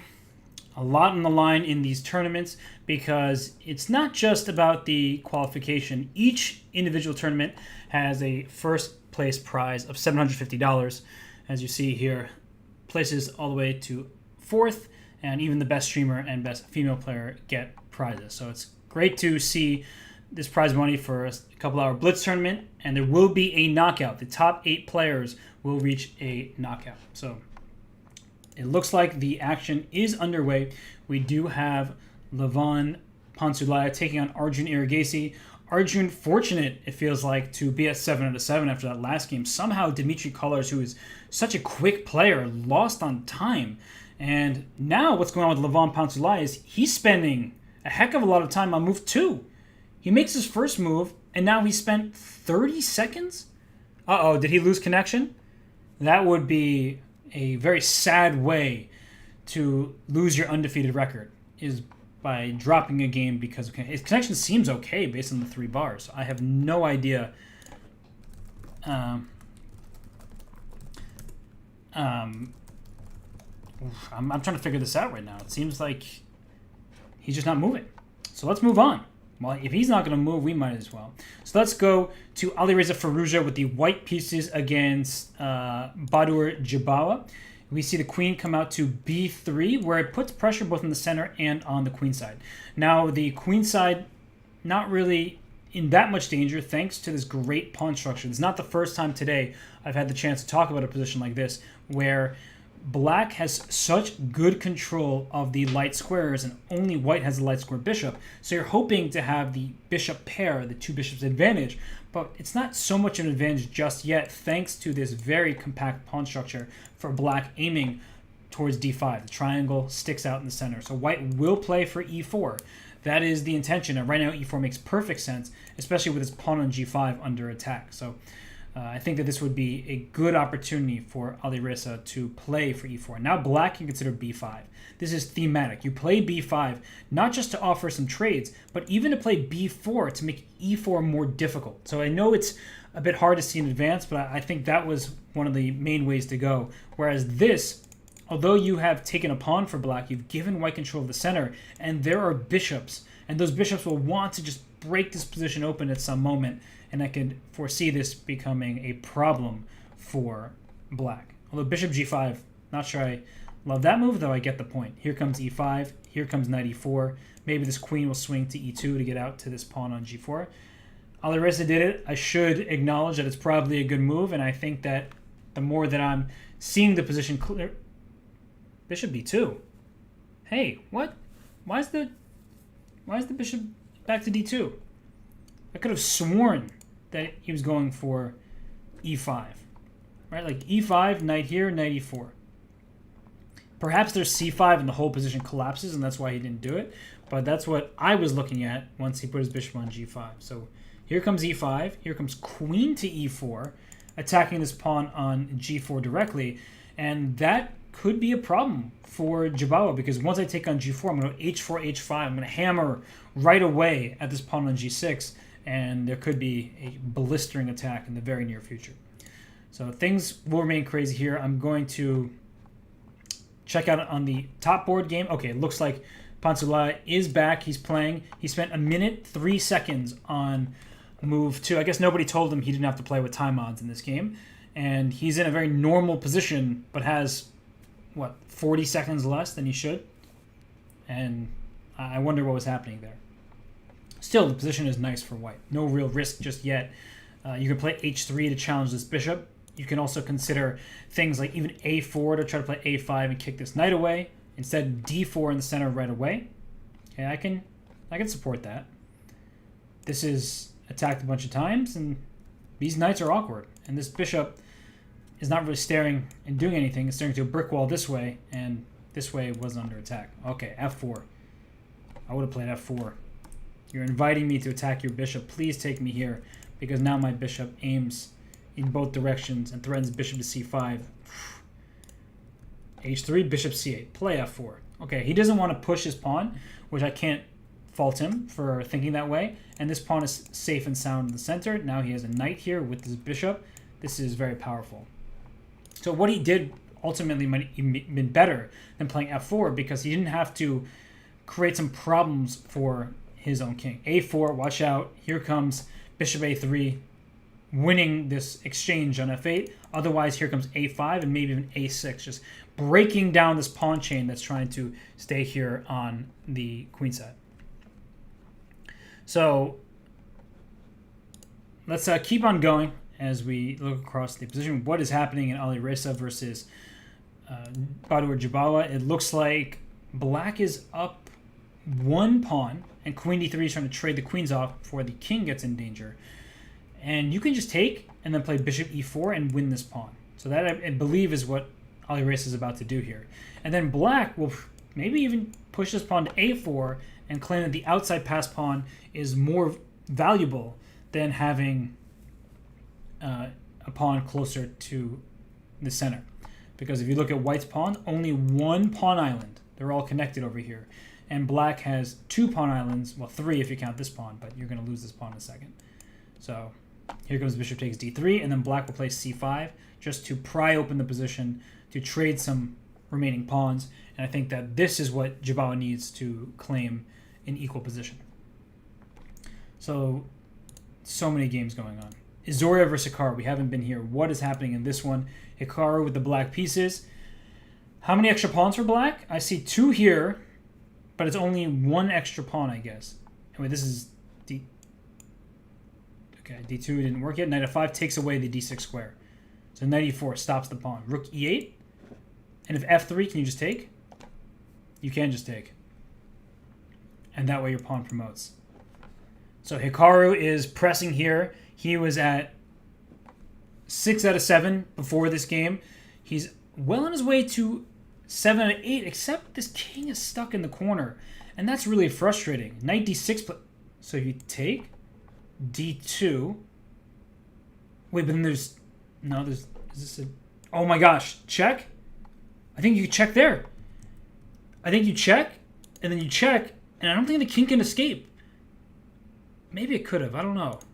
But it looked like it wasn't escaping because this is just winning for black and he won by resignation. But if we go back to that moment really quickly here, I mean, I'm looking at d2, check, because if I took the rook, you get a queen. That's not good. So check, here, check. And if your king ever comes here, I can't go knight e4. I wanted to go knight e4, but just king f5. So, and if I go knight f3, you have king f5 still. And here you have king f6. The knight is overworked defending the rook. Okay, so I thought there was something there, but maybe I was too excited. So Hikaru moves up to 7 out of 8. We get back to Lavon, Panzulaya, and Arjun Irigase here. And I liked the position for white earlier. Well, he just won by resignation because this rook on d8 is hanging, as is this queen on h6. Black's piece is all out of sorts. So Lavon Panzulaya moves to a perfect 8 out of 8. Farouja and Jabawa in immense time trouble. 2 seconds to 3. Ooh! Stealing the knight and stealing the game is Alireza Firouzja because in the last couple moves, this rook pinned the bishop. This rook pinned the knight. There's lots of pins happening here, and unfortunately, this rook is not protected, so you can't take on d4 without losing that piece. It's really getting crazy down the stretch here. Jospin, he loses to Daniel Dardha from Belgium. And the Belgian IM checkmates the Peruvian Grandmaster. And Jonah Willa, we have... How many pieces does white have for that queen? The answer is way too many. 2 rooks and 2 bishops for a queen? You gotta be kidding me. Rook takes g3, rook h5 checkmate. I don't see position like that too often with so many pieces for the queen. Hello, everybody. Hello, YouTube. Hello, Twitch. Hello, Chess.com. Hey, everybody. Good to see you all. Glad to see so many viewers across all the platforms. Always nice to see people supporting chess. And these players drew. I'm just waiting for the next round, honestly, because now we're getting into territory where players are not in contention for the top 8 spots. So that's where my focus has to stay, is with the players who are trying to get in the top 8. Well, that gives me, I guess, a moment to remind everybody of what the overall standings are like. And for some of these players who are towards the top today, they want to break through to the top of the overall leaderboard, where Parham Maksulu currently is positioned in first. He's in pole position. Haik Martirosyan, those players not playing today. Artemiev, we haven't seen him. Kovalev, nope. But Andreikin's playing. Hikaru's playing. Envia was playing, but I haven't seen him.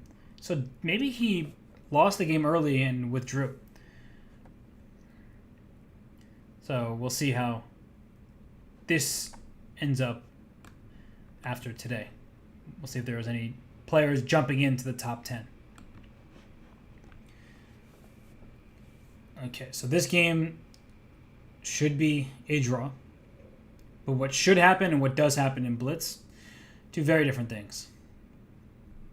And the reason why is there's no way for white to make progress unless somehow black allows a check and the king gets into g6. Like, even that, in most cases, wouldn't be winning, but that's what you're trying to go for. So checking the king away. They're already at move 128. They want to get to move 5 billion. How do they match the players? They play 10 games. The 10-game Swiss. You can see that right there. Look down there. The format's there. Oh, wait, how did the pawn get dropped? I was talking to you all, and then the pawn went away? Ooh, gave a check, and the king had to go back, because this is a common idea. The rook gets the pawn from here, and now it's 2-on-none.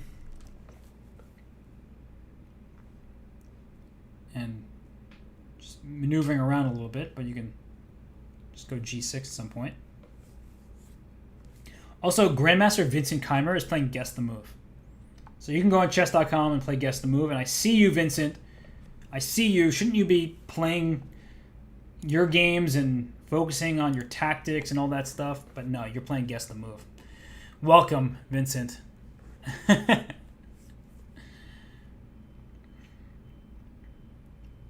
Okay, king h6. Bring the king in. So the threat is g7 checkmate or rook f8 checkmate. Both checkmates work. Here it is. And are we done with that round? Yes, we are. We're done with that round. We're moving on to round 9. That game was only 160 moves. Casual. All right, well, the top board that I'm seeing is Hikaru Nakamura against Alireza Firouzja.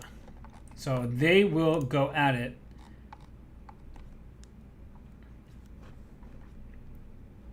And these two taking on each other now. We've seen Hikaru play the white side of this position against Magnus Carlsen many times in the Magnus Carlsen chess tour. And the knight comes to d2. You cannot take on e5 too early because queen d4 will hit the knight on e5 and the pawn on f2. So we'll see what happens. And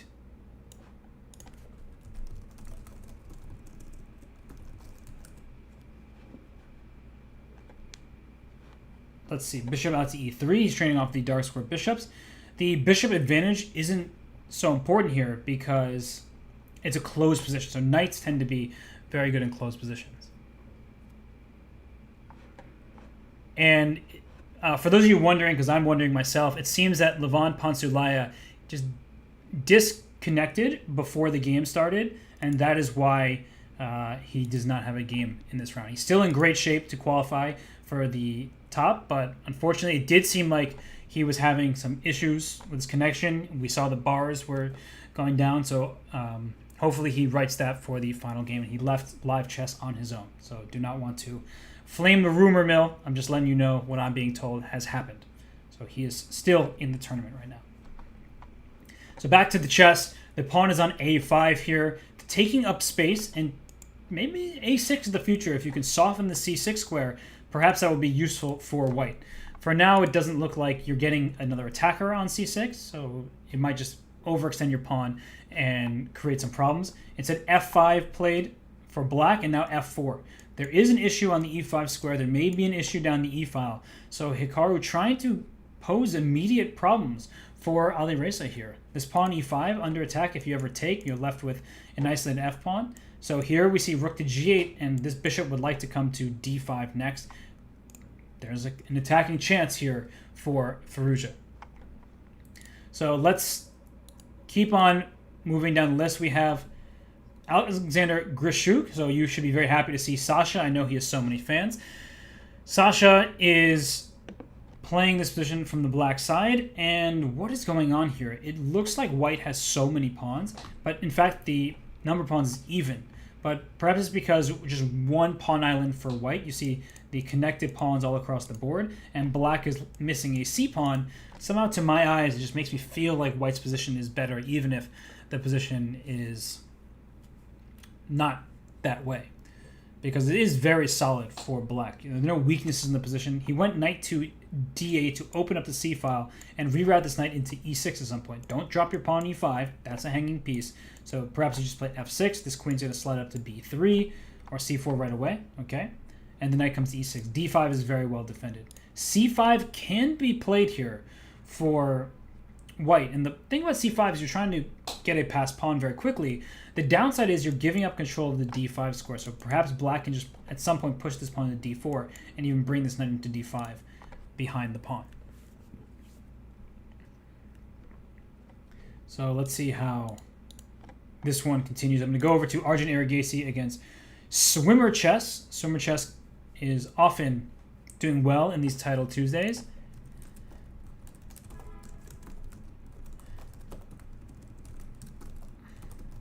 So we'll see how this game continues here. The bishop on f5. What does that do? It stops the rook from coming into the g6 square and is looking at the d3 pawn. The d3 pawn protected now by this bishop, which is on a useful diagonal. But at some moment, I could see if this bishop moves from d2, a knight a5 type of move. So really a position that is an immense struggle. Black can play e4 to open up an attack on this rook on g3, but if you do play e4, you're just giving me that pawn, and perhaps the position opening up a pawn and a bishop for a rook, that seems like it's a pretty reasonable trade for white. But now bishop e4 comes. And once that happens, you take, you use the g6 square to your advantage. This is seemingly a nice transition for white because the pawn on e5 is the most vulnerable looking pawn in the position. Even though it's defended, it's one that can be under pressure. So knight h2, trying to bring this knight to g4 or bring this rook to f3 with some pinning ideas, but the 97 already defends that square. So I'm going to go back to the Hikaru game versus Alireza. Woof! There is a lot of pressure down on the g file. Holy cow, what's going on here? And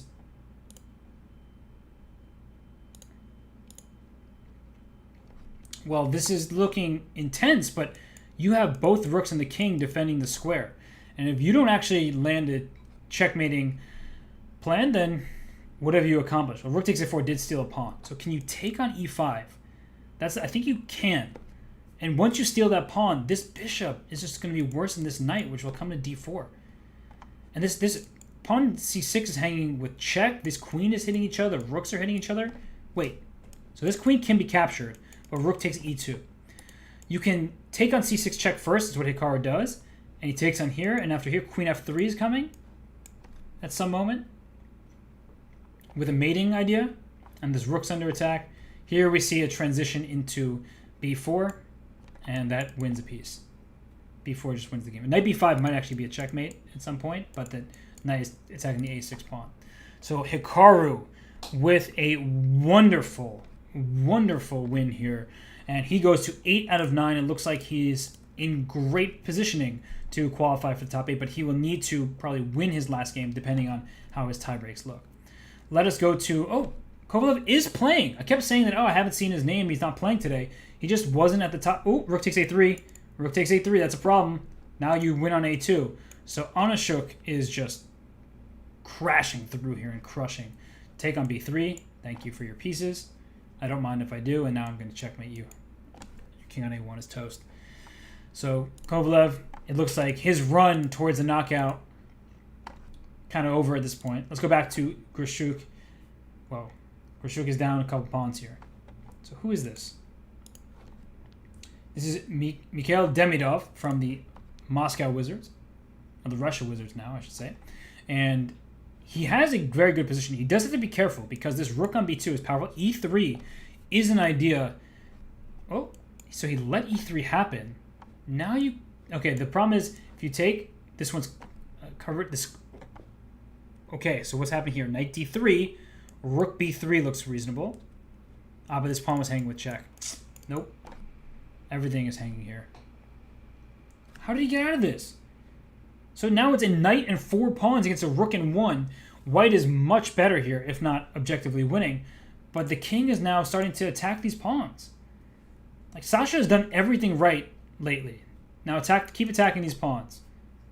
Rook takes f3, knight h4 check. Do not take that pawn. But rook b4, knight d4. Okay, that's probably pretty smart. Check, king d5. Now this is winning. The knight d4 covers. So king f2, only move. That's slow. That's a slow move. So poor Sasha here. I think king f2 was his one last chance to try to hold his position, because after king e7, you take, and then king to e3. But the king is too close this way. So you'll give up the knight for the pawns. But if the knight were to move, then you get a position like this where you have chances to win the game. So Grandalicious at 6.5 playing against Matlikov, but Matlikov wins with the black pieces. He moves to 7.5 and a 9. He can win his last game and get to that very necessary 8.5 point threshold. We have a draw between Vugar Rasulov and Fidel Corrales. So all these results are coming in down the stretch here. We have Frederick Svane with black. He's now up a rook against Eddie Marsala. Should be just a win for black, pretty simply. And in fact, it was a win. So I'm just going to wait for the last game here. A reminder to everybody of what's at stake in this event. There is $750 first place prize. The top 8 move into a knockout, and then they will be playing for that money. So just to remind everybody of the prize fund as we get set for the 10th and final round of the Swiss. Is Frederick related to Rasmus? I am not sure. I would guess the answer is yes, but I am just Robert Hess and I do not know everyone in chess. That is the end of my poetry for the day. So let's go to the last game that is remaining here. Artem Chernobyl with the white pieces. Sparta German is up a knight and a pawn, so it should just be winning.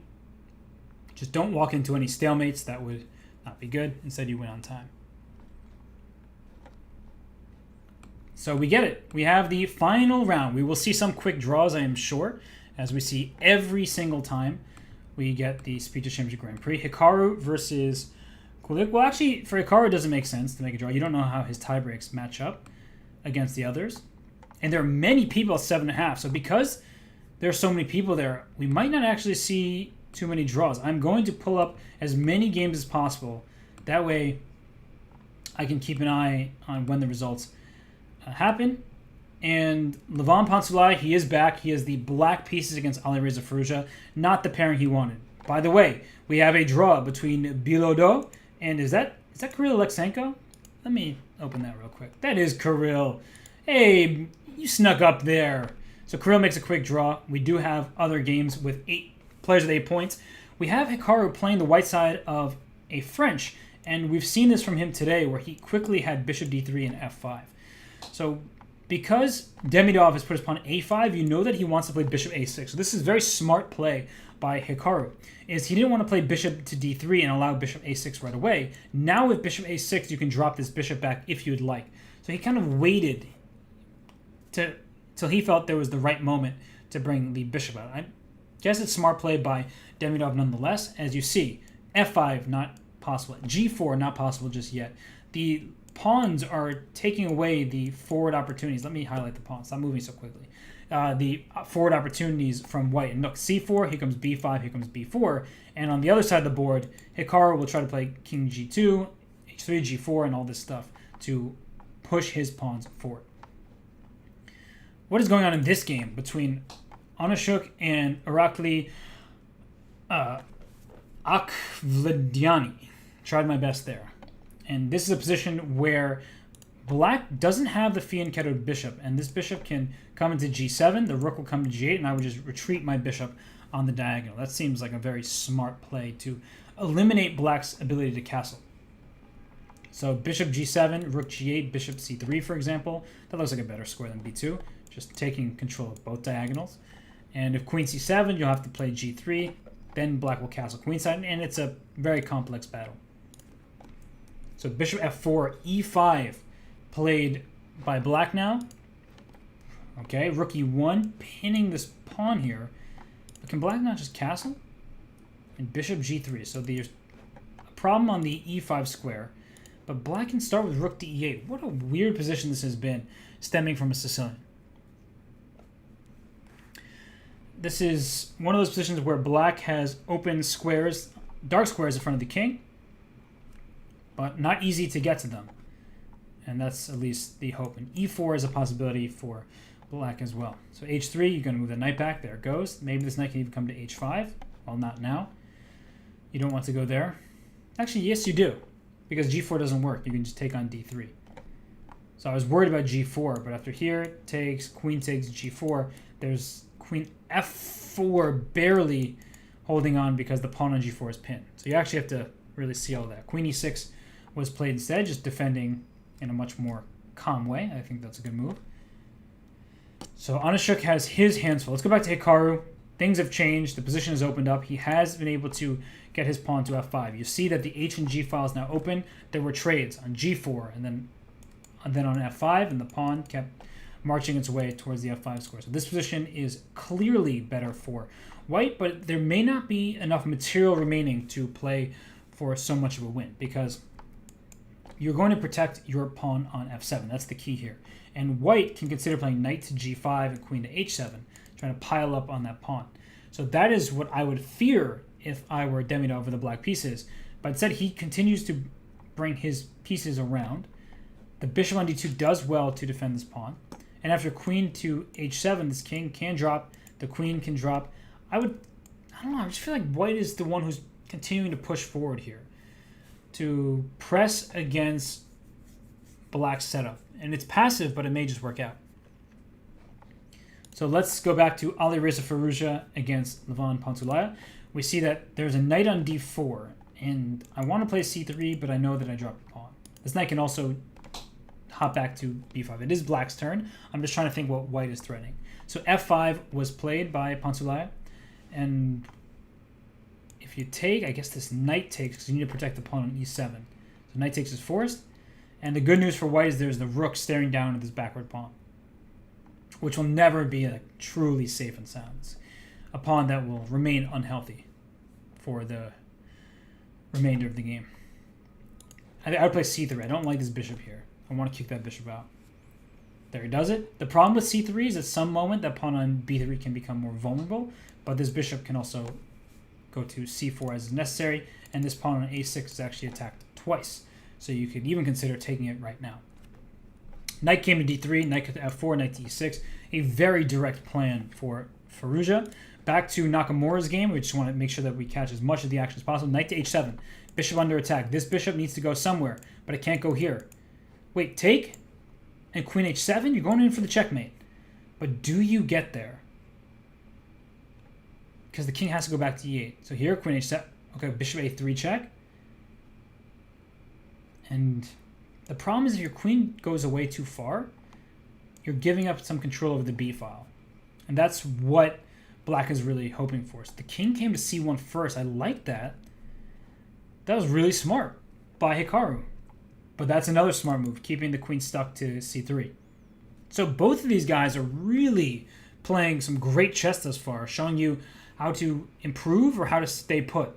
Because it looks like Hikaru did well to get his king up to c2, for example. Now there's nothing happening on the queen side, so the queen is free to run away. But look at Demidov, bringing the knight to b5, attacking 2 pieces. So Demidov not going down in this game without a huge fight. Queen a6, the threat is a3. And now a3 here, knight c6. Take this bishop off the board. It's what you want. It's what you need, honestly. So I think Demidov really has worked his way out of this game. Hikaru has far more time, but the position is so locked up here. And what I would do is I would take this for sure on b4. And I can't play c3 right now because the queen was hanging, but I'm considering playing c3 at some moment. Although, why would I do that now that the d4 pawn is weak? So knight c6. Honestly, Hikaru might be playing for a loss more so than he's playing for a win. Take on d4. No. This king has to be in trouble. Knight b5. Uh-oh. That is painful. I really think this is going south for Hikaru. And, okay, queen takes. That was pinning. Okay, so actually, they drew because this knight was pinned here. And he could have... just shows really quickly because I think there was some opportunity to, get the queen to e2 and then push the pawn to c3 because your knight's protected. But black had no time on his clock, so I get it.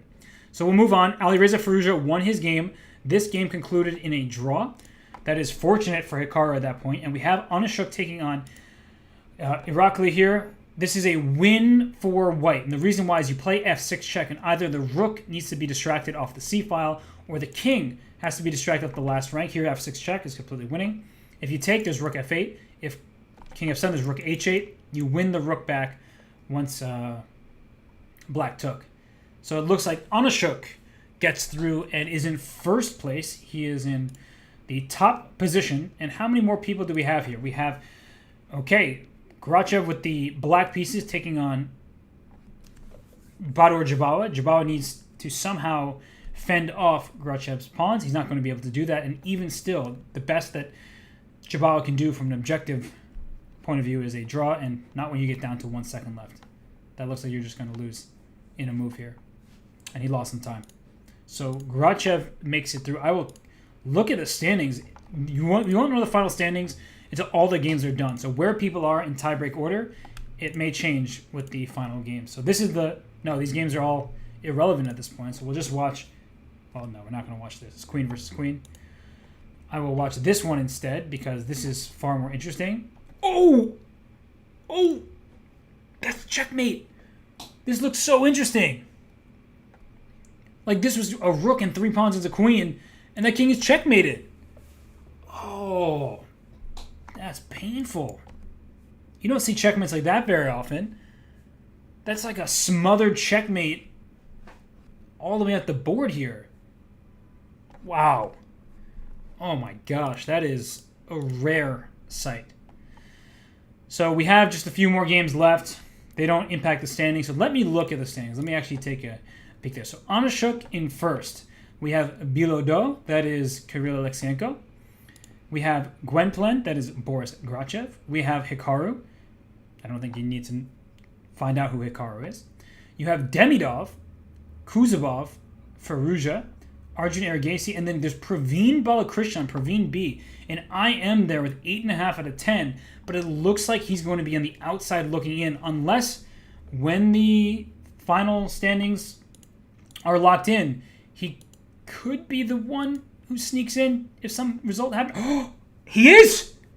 If the tournament is over, which it looks like it is, Pravin snuck in to 8th place, and Arjun Irigase on tiebreaks is left out. So Arjun, what a sad state of affairs for him. He was playing really well today, and Pravin Balakrishnan, the international master, the lone IM taking on GMs, well, he's going to try to send them home in the knockout portion that will be coming up after this break. So I am going to take a break. We will make sure the players are set for the knockout portion of things coming up. Whew. Oh my gosh. Really, what 10 rounds this was. And we have Hikaru. We have Farouja. We have Alexyenko. We have Grishoek. We have Grachev. I should stop saying the names, just go on break. We'll be back shortly. The top 8 will play in an elimination knockout bracket. Stay tuned, everybody, for more of the Chess.com Speed Chess Championship Grand Prix.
Okay, I am back and ready for the knockout portion of things here.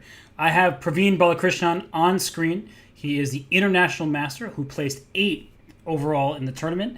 And what you may also notice on screen is an eval bar.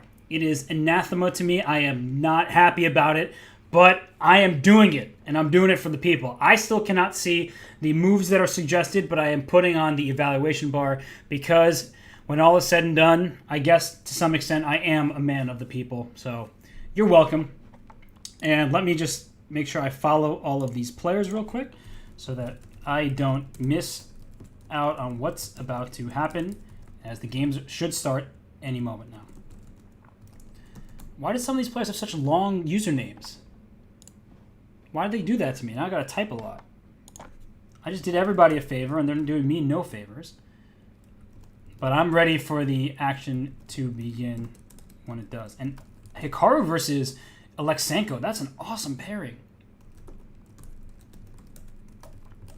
So we have some great matchups that are about to unfold. We have Kuzubov against Farouja, and that is a really good one. For those of you who may not know Yuri, he's a really strong Ukrainian grandmaster. Farouja is the higher rated player, but you know, when you have one game to prove it, not always very easy. So I think I am following all the players now. I am ready for the knockout to begin. So let us see that happen. I'm here for it. Game should start any moment now. Sorry about that. I was just making sure everything's in order. We have the evaluation bar. You know it pains me, but here we go. We have Vladimir Onashuk taking on Pravin Balakrishnan. We have a Caro-Kann. It is a glorified French in the early stages. There are 4 games going on at once. I may not be able to switch the cameras of the players while switching the boards and all that, so bear with me. But we are getting into the knockout. We're in the quarterfinals. So this pawn chain, great for white. This, we've talked about this so many times today, of how the white light square bishop is controlled by these pawns because there's no good diagonal for it just yet. The knight comes to f4, hits his bishop on g6. You can go ahead and take that. Black isn't too unhappy by that. So let me make sure that everything's good. Great. Cool. Let's move on to, for now, just to another game. Actually, no, we're not, because h5 is a threat. And I have experience in this line.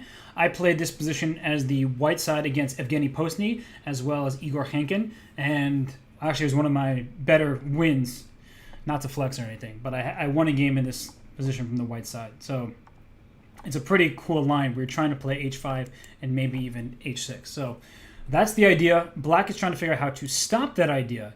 And you can actually play knight bd7, but you have to know that as the bishop gets to c2. Bishop f5, I don't like that move. You have to realize that the bishop has an escape square on c2 for the time being, and it can't be attacked so easily. So bishop f5, the problem is you have these double pawns. You cannot play g6 because the open h-file is doomed for black, right? g6, what you want to do, but after takes, knight takes g6, thank you. Your rook is undefended back here.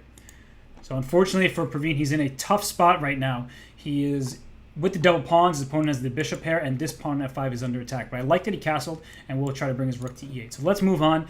For now, let's actually move on to a different game. We have Hikaru taking on Aleksenko. Well, these players are... This could be a game for the World Championship, could it not? So let me bring up Aleksenko on camera. Well, we don't really have much going for him except for his head. There he goes. There he looks up as soon as I said that. And what's going on here? That Hikaru is getting adventurous with the queen. Maybe there's some kind of queen a1, but not really. The king goes into d2. So it's all good here. And if the players draw, they have to play a bullet game. So that's what happens. So the king can always escape to d2. So Aleksenko, if he's worried, he can play queen to c4 to trade off the queens. And I would be somewhat concerned about an eventual knight takes e5 opening up the d file, because I can imagine something like this being favorable for black. So queen c4 there, he plays it. Aleksenko just saying, I'm going to keep a slightly better position. And after queen takes, knight takes, you would like to play king e7 and take away d6, but in comes bishop b4 check. So here, knight a5, this is typically a move that really flusters black, and the bishop came to d2 first, but knight a5, I think, to start with, would have been better. Because now, look what black has done. Got the first pawn to b5, the second pawn will go to c5 shortly, after rook to c8. So that's something that I think Aleksenko would like to take back, because knight here keeps the pawns frozen. So getting to the live position, here comes the rook to e1. Black has this knight on d5 that you cannot kick out. The c4 square is under Hikaru's control. It looks like a very level game right now. And will Aleksenko go forward with a move like g4? No, he puts the bishop on b4. Please, please, please take me on b4. Because if you do, you open up the a file and there's a backwards pawn on a7. Not to mention you will never get c5 in if this pawn's on b4. We have a draw between Grachev and Demidov. I'm just going to pull that game up real quick. The draw was agreed. It's kind of surprising how early that one was drawn, but let's come back here. And let's move on quickly to the game between Kuzubov and Farouja, because, well, we're looking from these games. Let me grab... where's his camera? Where are you, Kuzubov? I don't see you. Well, I don't see either of these players. So we're going to bring the Aleksenko back on screen here, and this position is looking pretty solid for white with the bishop on d4, and this is like super well defended here. White has slightly more space, but this pawn on a2 is under attack, so I think that Alireza, all things considered, is fine. Let's go back to Hikaru versus Alexei. Actually, no. Let's go back to Pravin's game, because what is happening here? I'm trying to do 8 things at the same time, and you know, things are tough. But speaking of tough, isn't there like a pretty big threat down the h-file here? Like, that looks really scary to me. And you saw the eval bar just drop a little bit, as it first liked white's position even more than it does now, because there's actually quite a serious threat. And the threat is, if you take, it looks like you're forking the pieces. I can check you, and I can go queen h1, and once we trade queens here, my rook wins yours on a1. So white has compensation, but I don't believe anything more than that if this were to occur. And rook b1, knight takes a4. Pravin, the international master, he's saying, don't underestimate me. I will still have threats of a check and going down to h1, trading all the pieces off, because the b2 pawn is one that needs an eye kept on it. So instead, we see a trade on c5. Even material, black's pieces lined up well. The eval bar is dropping in Pravin's favor. And what can he do here? Many different options. I would say bringing this knight into e5 is one of them. He said brings his queen in first to h3. And now the position, I see the bar, it's going in white's favor a little bit. That means that a queen trade will be favorable for white. So black has the knight and bishop against 2 powerful bishops. That's the idea. And rook d1, hitting this bishop directly on d6. That's not something that you're very happy about, and these trades, certainly not something you're happy about. We're getting into an endgame with a bishop pair, and even g4 here. The bishop spies the g6 pawn through the f5 pawn, so g4 will just break the position open at some moment. Here, rook to d6, watch out, there are 2 pieces in a row. He starts with bishop to b3, the knight is escaping. King f4, there's knight h3 check. If I can draw my arrow as well, it forces the king. What? Okay, that makes some sense. Okay, he's going after the b7 pawn, but going into an opposite colored bishop position could not have been me, honestly. Well, now it's just looking overwhelming. Rook to d8, giving up the b7 pawn, probably was better than this, because now c5, c6, and it's just a mating threat with the king stuck on the corner. Yeah, c6. Maybe it was a practical choice when all is said and done.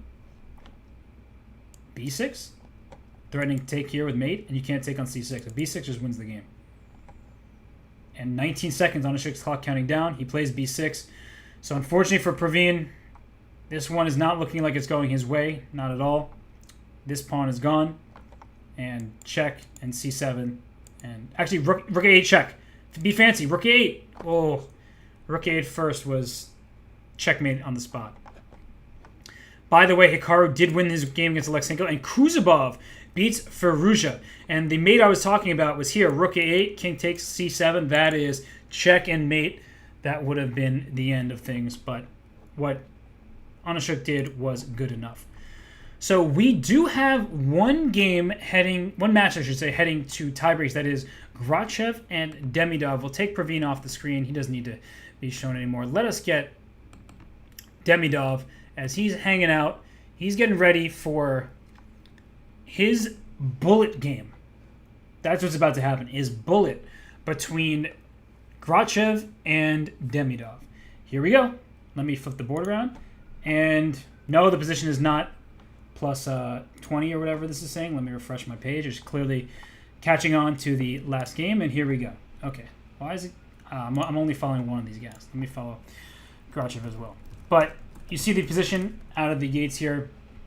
It is a King's Indian looking position, but white has not put the pawn e4. So it has this King's Indian type of plan where you're pushing forward, and white is trying to claim space in the center. Here's c5. That opens up the c4 square for bishop. This is a pure bullet game. There is no increment. The winner moves on. Otherwise, we get more bullet if it's a draw.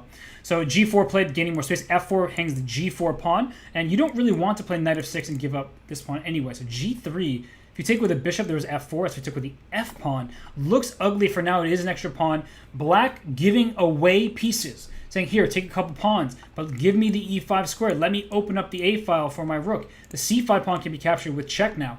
From a practical point of view, I like what black is doing, but I'm worried that it's too many pawns. Queen d6, great move, trading off the queens so that you can go ahead and keep your extra material and not have to worry about your king safety.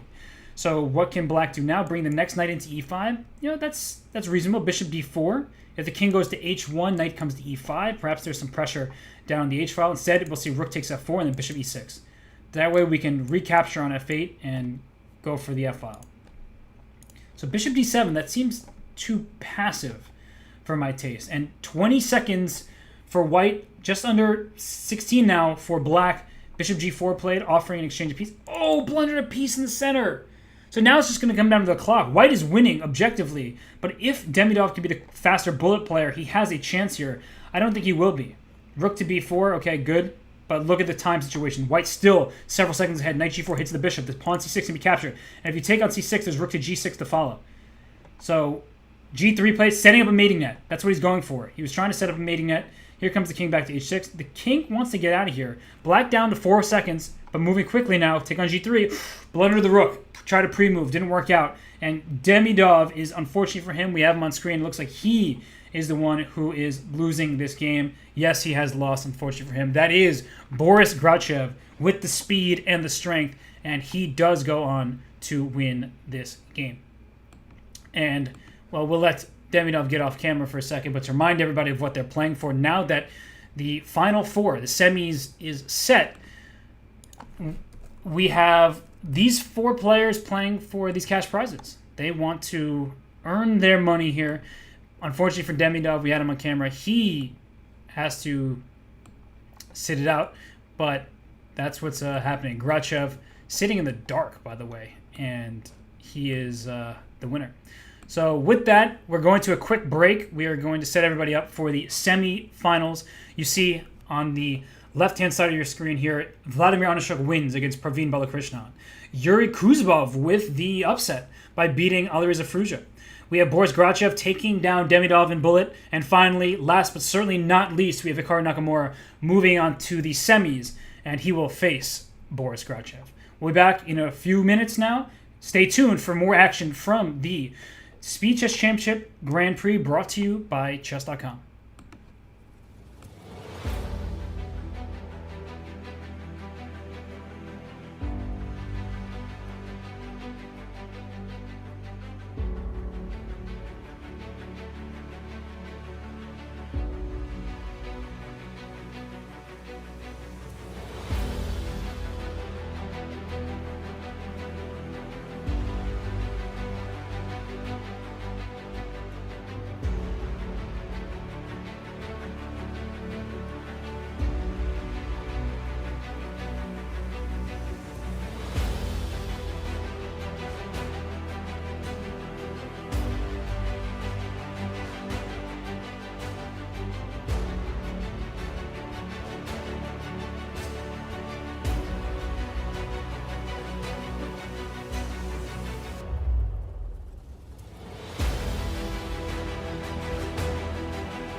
And I return here ready for the semi-finals of the Speed Chess Championship Grand Prix. We have Vladimir Onishuk on camera. Well, we kind of have him on camera. He's sort of sinking lower and lower, it feels like. A lot of space above his head. Feels like we just stepped out of Austin Powers with that wallpaper. I'm here for it, though. And I hope you're all here for some exciting chess, because we are about to get into the two semifinal matches, and then the winners will face off for that $750 prize. So I am excited for the all-Ukraine battle between Vladimir Onishuk and Yuri Kuzubov, and then we have Hikaru Nakamura taking on Boris Grachev. So it should be a fun one. And I don't know who's the favorite between Onishuk and Kuzubov. I'm going to go with Onishuk, slight favorite, but maybe I just don't know Kuzubov's blitz strength the same way I do know Onishuk's. So, we have liftoff right now. So Kuzubov gets the white pieces in the first game. Onishuk is slightly higher rated between the two players, and we see d6 on move 1, which is playing for a modern defense, kind of a slower approach, and here we have c4. So King's Indian now achieved, and e5. So here white has many options. The point of d5 is you lock up the center for now, and white will play for c5. That's the idea, is that you want to push this pawn to c5, and he plays it right away because the pawn e5 can be captured if this pawn wants c5 were captured. So we see a trade immediately, and a4 played. That's an odd-looking move to me, because this b4 square is now under black's control. Not that that's too big of a deal just yet. I don't really like the look of it. And this knight is coming into c4 to put pressure on d6. That's why the rook came to c8 first. And well, what's the knight doing on b3? I'm not sure I understand white's plan exactly. Maybe knight to b5, because if you take with the bishop, I take with the pawn. But Onishuk he's trying to figure this out himself right now from the black side. And that wallpaper is really cool. I know I sound like I was making fun of it, and like that Foxy Cleopatra would jump out of nowhere. But I'm digging it, honestly. I think it's cool. I want to know where he got it. And f5 for black is always an option, but is white attacking this pawn on a7? You have to calculate, because you want to play b6 afterwards, but then white would be in time to play a5 to extricate the bishop from the a7 square. And let's see. Rook to a8, passive for now. Didn't want to play b6 because then a5 would have been a possibility, just trying to pry open the position. And now for white, he plays knight to b5. So here b6 makes sense. You can't play a5. That knight on b5 needs the defense of the pawn on a4. And as we can see, the evaluation bar, you know how much it pains me even to reference it. But as we see it here, that it is about level. And white is slightly better thanks to having a bit more space. But I do think that black's position is easier to play. Because if I ask you, what is white's idea? You're like, well, look, he just went knight to c3, but isn't black's idea with f5 more clear-cut? That's just a move that gains space. My knight can then go to f6 behind the pawn rather than in front of it, and then I'm taking over squares in the center of the board. So b5 played, keeping the position closed. The pawn on a7 is defended by this rook on a8. That's good news for black. The pawn on b5, future potential target, and you don't have knight c5 ideas because white has two attackers, and black had two pawns defending, but now only has this one pawn defending here. So queen b8, that's a really nice move. Trying to go for b4 so you can play bishop b5 in the future. b4 does hang this knight for the time being, so you have to keep an eye out on that, but perhaps it's possible because b4, queen a6, bc3, rook c3, thank you. Thank you for your queen. It's trapped over here, so that is not a good look for white in that line. So as a refresh to get to the current position, h3 played. I'm still looking for f4 type of ideas. I'm still looking for b4. I can play queen b7 and kind of slow play it with b4, but this is a position that I believe is getting more and more favorable for Onishuk here. So we'll have a moment. I can bring in, wait, where's Kuzubov? Where are you? I don't see you on camera. Is he streaming? Is that why? Is Yuri Kuzubov streaming? Let me ask. If he is, that would explain why I can't get access to his camera. Ah, he is streaming. The more you know. They say the less I know, the better, if you're a Tame Impala fan, but honestly, it would have been good for me to know that. So knight comes back to a2, where it attacks the b4 pawn a second time, but there are two pieces defending that pawn, the knight and the queen for black. So kind of awkward knight on a6, just is doing his job, it's defending. So I brought the queen to b7, just to start putting pressure on the d5 pawn. If I play queen b7, perhaps I'll follow it up with eventually with e4, shutting your bishop off on g2. So that's really one of the main ideas here for black, is to try to get after this d5 pawn, which has wandered a little bit too far. And the knight on a2, the knight on b3, they're not doing anything. These knights are just controlled, totally controlled by black's pieces. So why is Grishoek spending so much time here? Okay, he makes his knight jump into e4. It's also a good move. If the bishop takes an e4, you take with the f pawn, and this pawn h3 becomes a target, and this pawn d5 also remains weak. Wait, but this pawn on b4 is hanging. I understand the queen's under attack first, but you can consider taking and then taking this pawn on b4. So this is why, and this is what Kuzbov is doing here, he steals that knight in the center. He can take this pawn, he does so, and black's position is now on the verge of collapsing. You notice how one little inaccuracy can do your position in here, and knight e4 I think was a fine first move. We saw the evaluation bar, totally content with that move. But after rook takes, I think you had to take with the bishop because you need the queen to stay defending this pawn on b4. And as we get to the live board, now that you've lost the pawn, you can take on h3, good for you, but d6, e4, all these pawns are in trouble. So now rook to b8, that's a very good move. It keeps the queen tied down to the knight on b3. The queen drops back to a3, fair enough. And if bishop takes h3, bishop takes a7, the bishop can park on b6. So queen a6, I like this move as well. Grishoek, he is in some trouble here, and he's down on the clock, but at least he's creating counterplay. The pawn on e2, queen to c4, to hit this knight on b3, hit this pawn on d5, and actually, maybe even bishop takes h3, stole the pawn. So it started to look a bit iffy, but in just a few moves, Grishoek has been able to restore material equality, fix the location of his pieces, and make sure that his pawns are just not collapsing. So here the knight came to c4, this pawn on d6 is already defended, so rook to b7, maybe rook to b5, go after this d5 pawn. But clear that he wants to move his queen away. a6, very tempting. It's a committal move, it puts your pawn on the a6 square for the rest of the game, but it does cement this pawn on a7. Whoa. Okay, that move caught me off guard for sure. Queen takes d6. It's a free piece. Grishoek is able to steal the piece from his compatriot, and unfortunately for Kuzbov, that was just a massive blunder. Like, truly a surprising mistake, and now the a6 pawn is done. And black is up a bishop and a pawn here. This is just an easy conversion for Grishoek. What a turnaround. What a turnaround. Whew.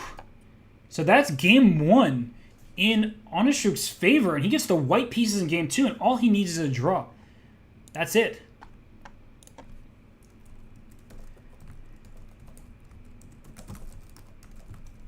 So now we have Grishoek with the white pieces. He's probably going to try to just remain calm and, keep his composure, not do anything too risky. And look at this position. Playing for a win from this position for black typically is not so easy. However, we have seen this played at the highest level for quite some time now, where honestly, this move h5, hard for newer players to ever even consider, because their coaches tell them, do not push pawns in front of your king.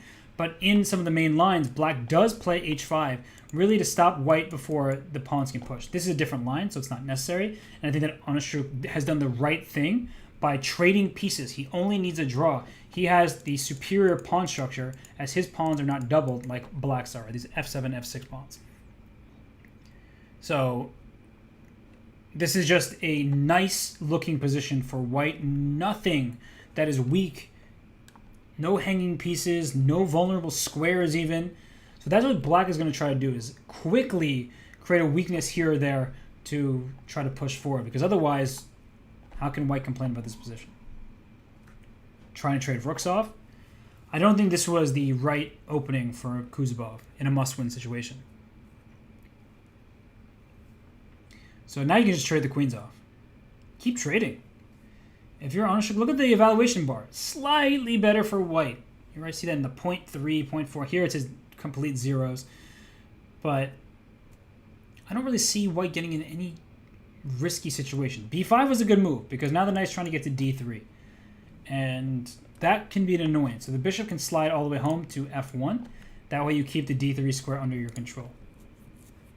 And after bishop f1, you may play rook to c1 and pawn to c4. Just make sure that black gets nothing whatsoever. There's literally nothing that black is getting out of here.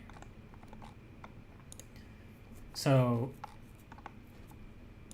all right. So we see a trade on e1. If you play a3, I could see a future where your pawns get stuck and then black will try to bring the knight around. Like knight d5, knight b6, knight a4. That's something that I would look at. But in the meantime, this knight is coming into c5 via e4. So f5 is a good move, taking away this very important square from the knight. And there it is played. So Kuzubov, he's stopping white's plan, and then eventually he will try to create one of his own. That could be a5, b4 to break open the queen side, just to get some sort of play. You're playing where you're a pawn down, but at least you can open up some lines for your pieces. Okay. Maybe h4 coming. g5 can also be considered. And now g5 is possible. Knight d5 check is also possible. And you will need to protect your pawn here. So h4 is the move that I would be tempted to play because I'm trying to remove the guard of your knight on f4. Right? If I play h4 and you take me, yes, you're attacking my knight, but I'm going to take yours. And look at the pawn structure at the end of this. Well, I don't think you're very happy about these Isolani in the position. So h4 was indeed played.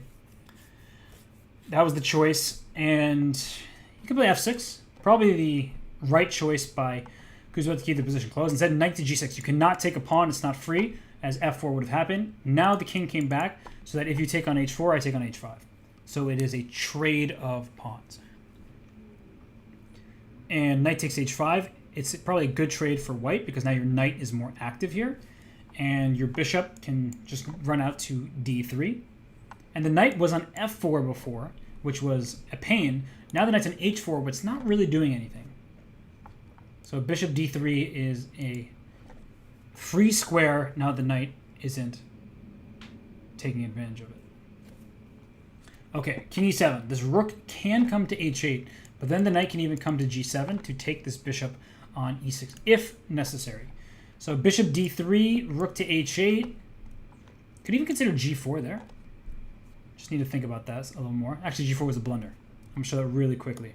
Here, rook h8, g4, knight takes f3, thank you. If you take, I take on g4, and I win your knight. Because it's check, and I take your knight next. So knight g7, king d6, we see a trade. And bishop takes c4. This pawn is weak. Here comes rook to e5, and swing that rook over. That's what I'm looking at. Okay, swings rook to h1, also good. There's also the h7 square. So the rook for white is more active, whereas black's rook is being used as defender. White also has an additional 30 plus seconds here. And so I don't know how black intends to create a breakthrough, push through in any way here. You know, rook a8, a5, that's one way to try, but then this rook comes to h6 or to e1 and hits the pawn on e6. So rook h6 makes sense. Then knight to d5 is forced. And I do not want to trade. That's something white certainly does not want to do, is trade on d5 to allow the king up and the king attack the pawn. No, no, no, no. That's not what this is about.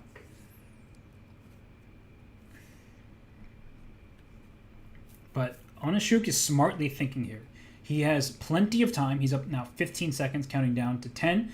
But he doesn't want to rush this, because as soon as black plays a5, there's suddenly counterplay. Whereas black was sitting and doing nothing before. Now a5 opens up the position for this rook on a8. And he's thinking a little too long, in my opinion.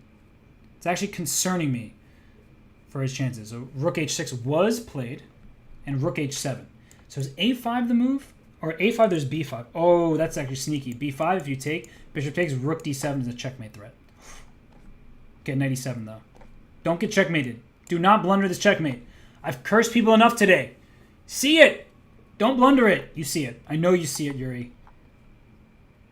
He is... Okay, he played rook to d8, so he saw it. Rook a7, attacking a5.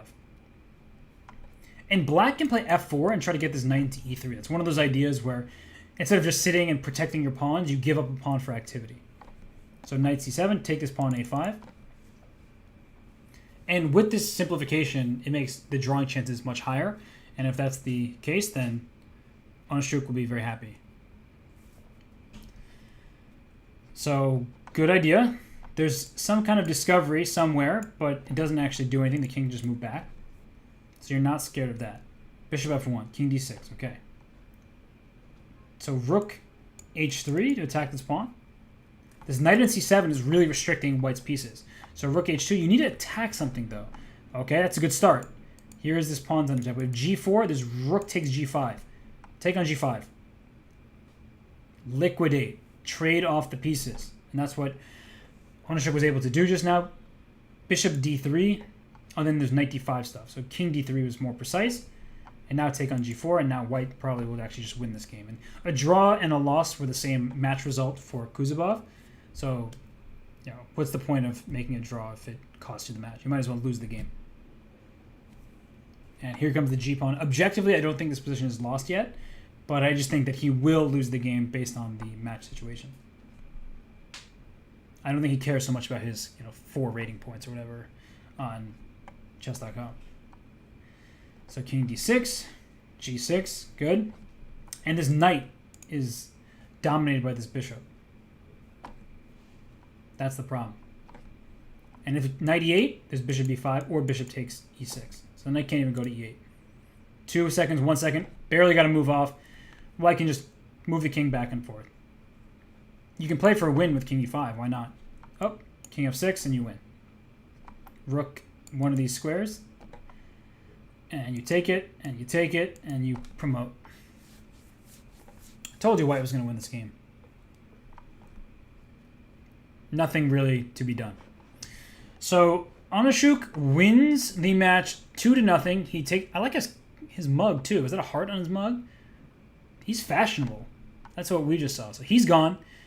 He left us, but he is moving on to the final where he will face the winner of Hikaru Nakamura and Boris Grachev. So I'm going to bring Boris on camera. Hikaru is streaming his games, so I don't have immediate access. I could pull up his channel and watch from that way, but that just adds complications to my life. And we'll bring up Boris.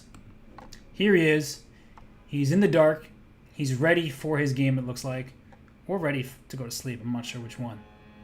But either way, he has a match to play. And no slouch in Hikaru Nakamura, that's for sure.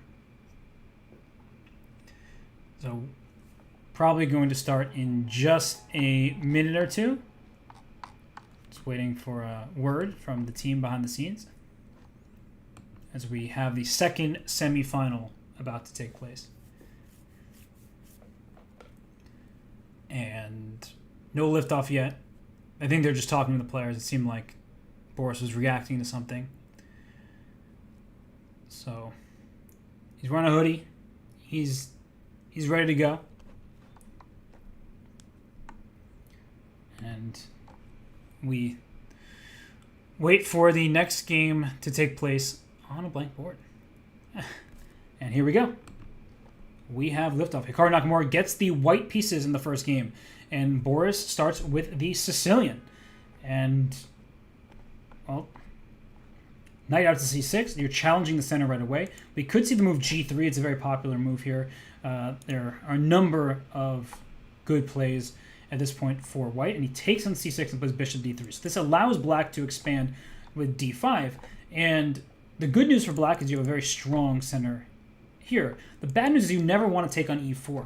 Because if you take on e4, you get isolated queenside pawns, excuse me, and that's an issue. So that's why white keeps this tension, and sometimes even plays knight a4 and pawn c4, saying you really do not want to capture with this pawn as you're left with weak pawns. Queen b6 walks into knight a4, and c4 is just an idea that I was mentioning, so I don't like that move by Grachev.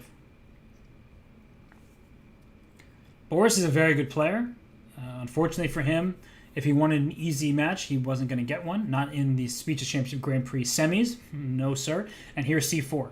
And the point of c4 isn't to just win a pawn, because this pawn d5 is still well protected.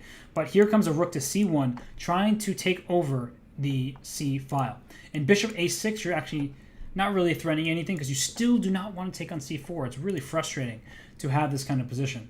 The bishop also stares at the king side, so watch out for potential sacrifices. Let's say rook c1, bishop a6, some kind of rook c3 type of maneuver, where you can take on h7, swing this rook to the king side, and look for a mating attack. I know I'm speaking about a lot of things that do not seem like they will take place, but you should always be on the lookout for such tactics. Even if it doesn't seem realistic, you want to have the idea in mind, because you never know when the right time will come, or when your opponent will make a blunder.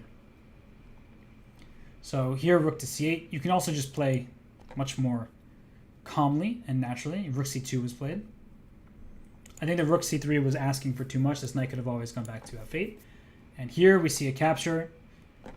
What I don't like, isolated pawns, weak light squares that Hikaru can try to take advantage of. But for now, still pretty solid for black.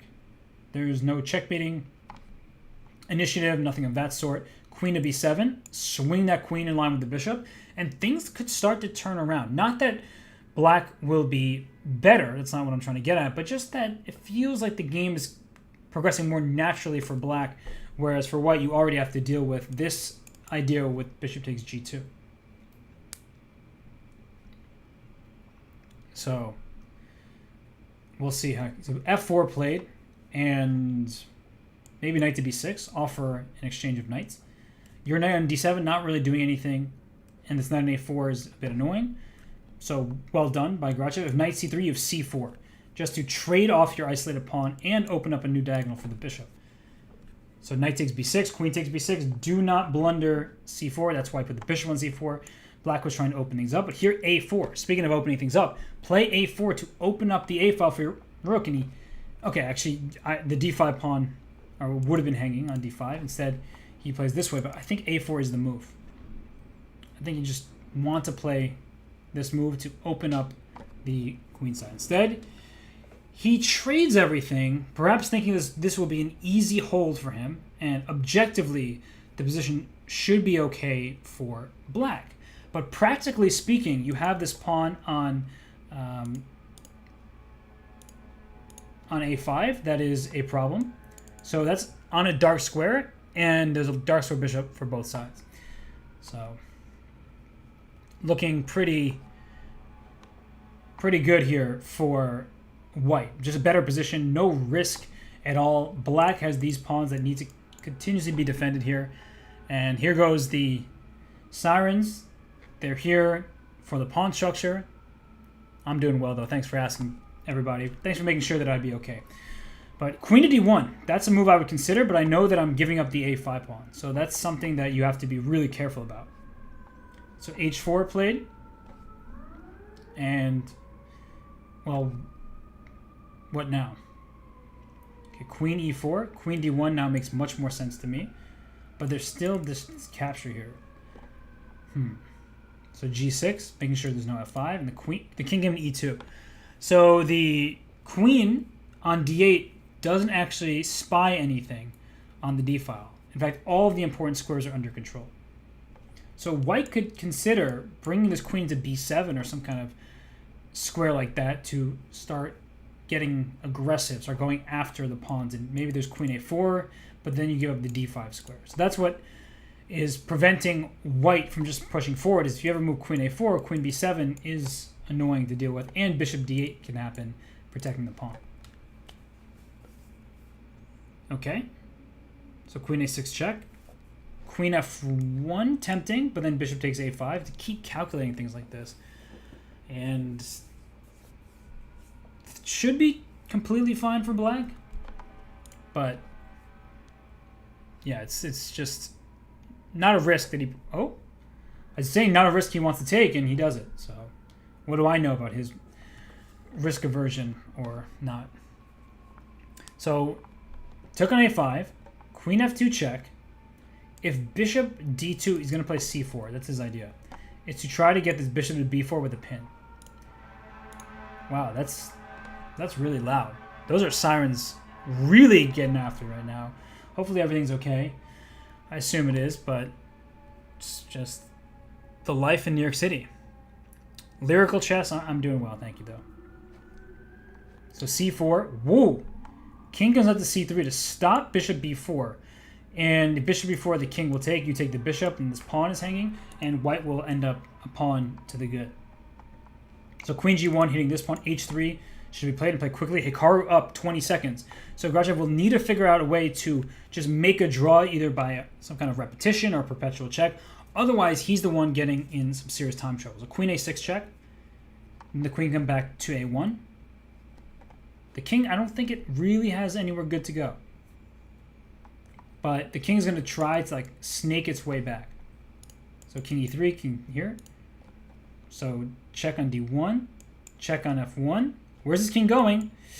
King, wait, giving up the f4 pawn? No, that's not what you wanted. Queen back to attack this one. This is the second game that we've seen Hikaru really go like all in for the win. And whoa, didn't take this pawn here. That seems like a mistake. But he's going for the win so much that there is some serious risk in what he's doing. And in the final game of the Swiss, that was the game where he was in a tough spot, but was able to offer and have a draw accepted against Demidov, who probably should not have accepted it. Okay, so now b5, or not. Oh, the bishop was hanging, so no b5. And here there's bishop c5, stopping the pawn from pushing. Queen a7, trying to get down to a3. Grachiev playing really well in time trouble here. Queen b6, and he's just going to shuffle back and forth. That's the idea for black, is not to do anything of note. This pawn on h4 can be captured, but g5 played, and is the idea to get this bishop here at some point? Bishop d4. Okay, queen e4 checks. Nice. Don't take, because there's bishop c3. Wait, what? Oh, he missed queen d1. Queen d1 would have picked up the bishop.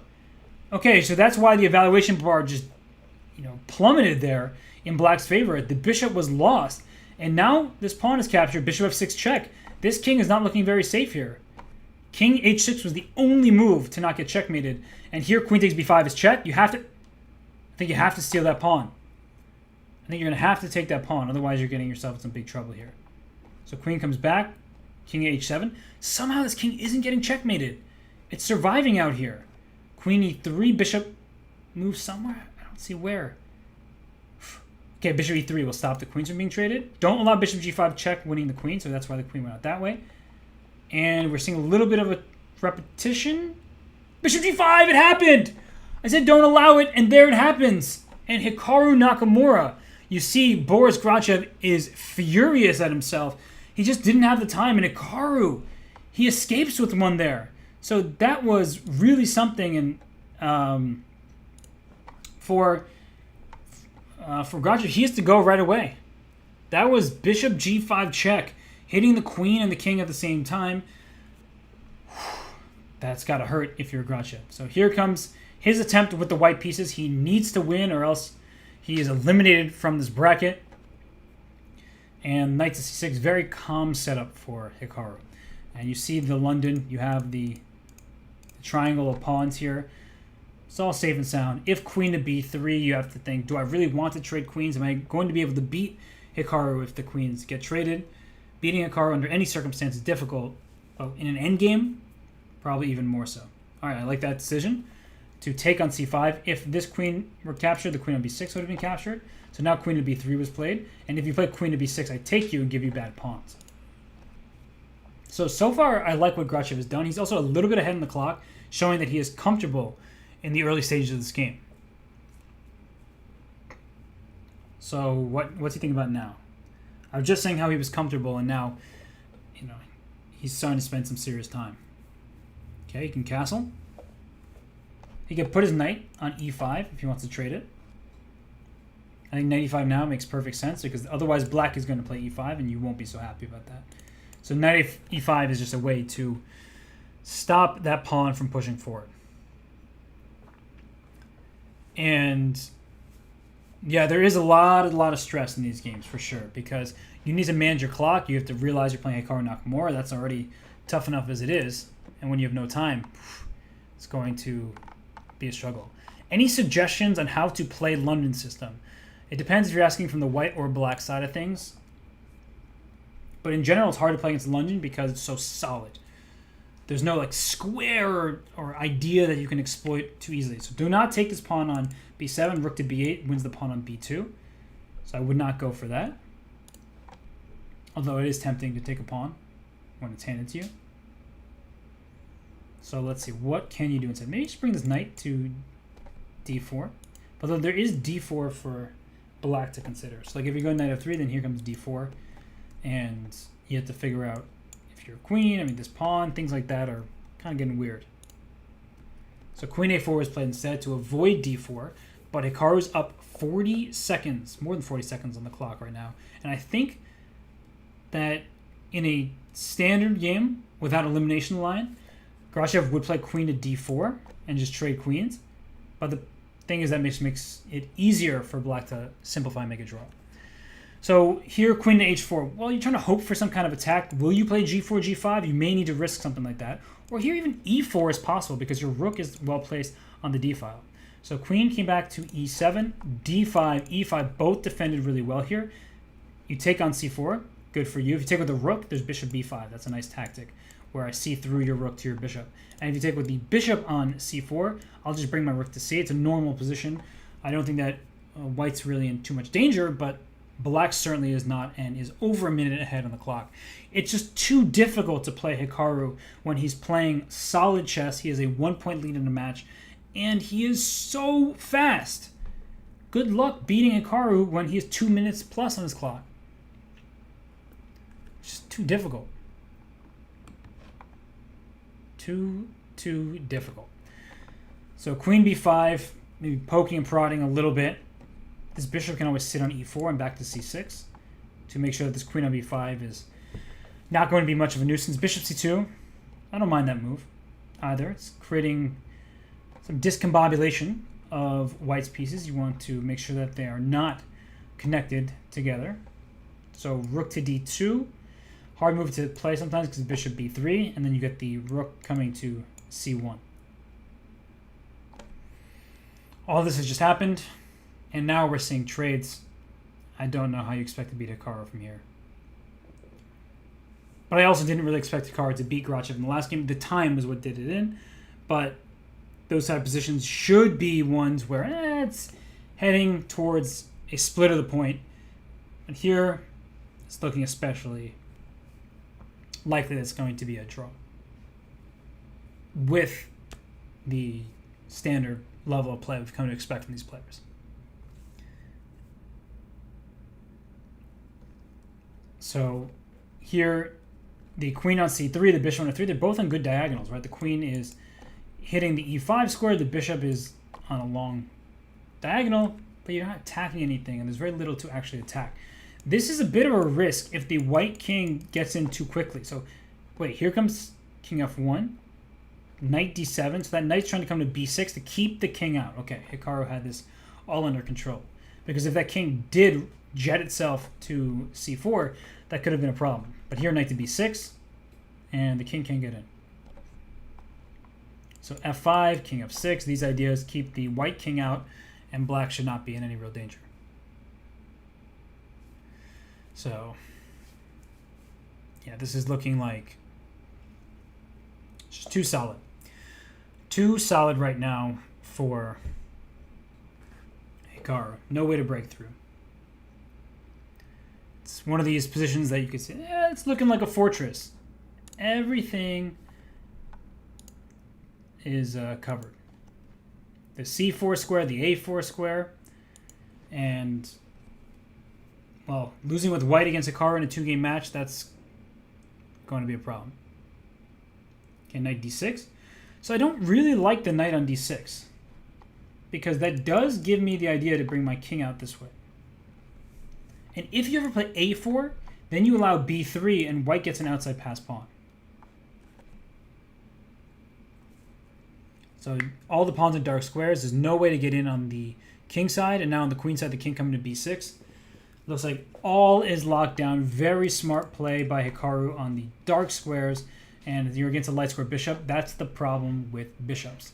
They cannot attack pieces in the opposite color, obviously, and black is playing checkers out here with the...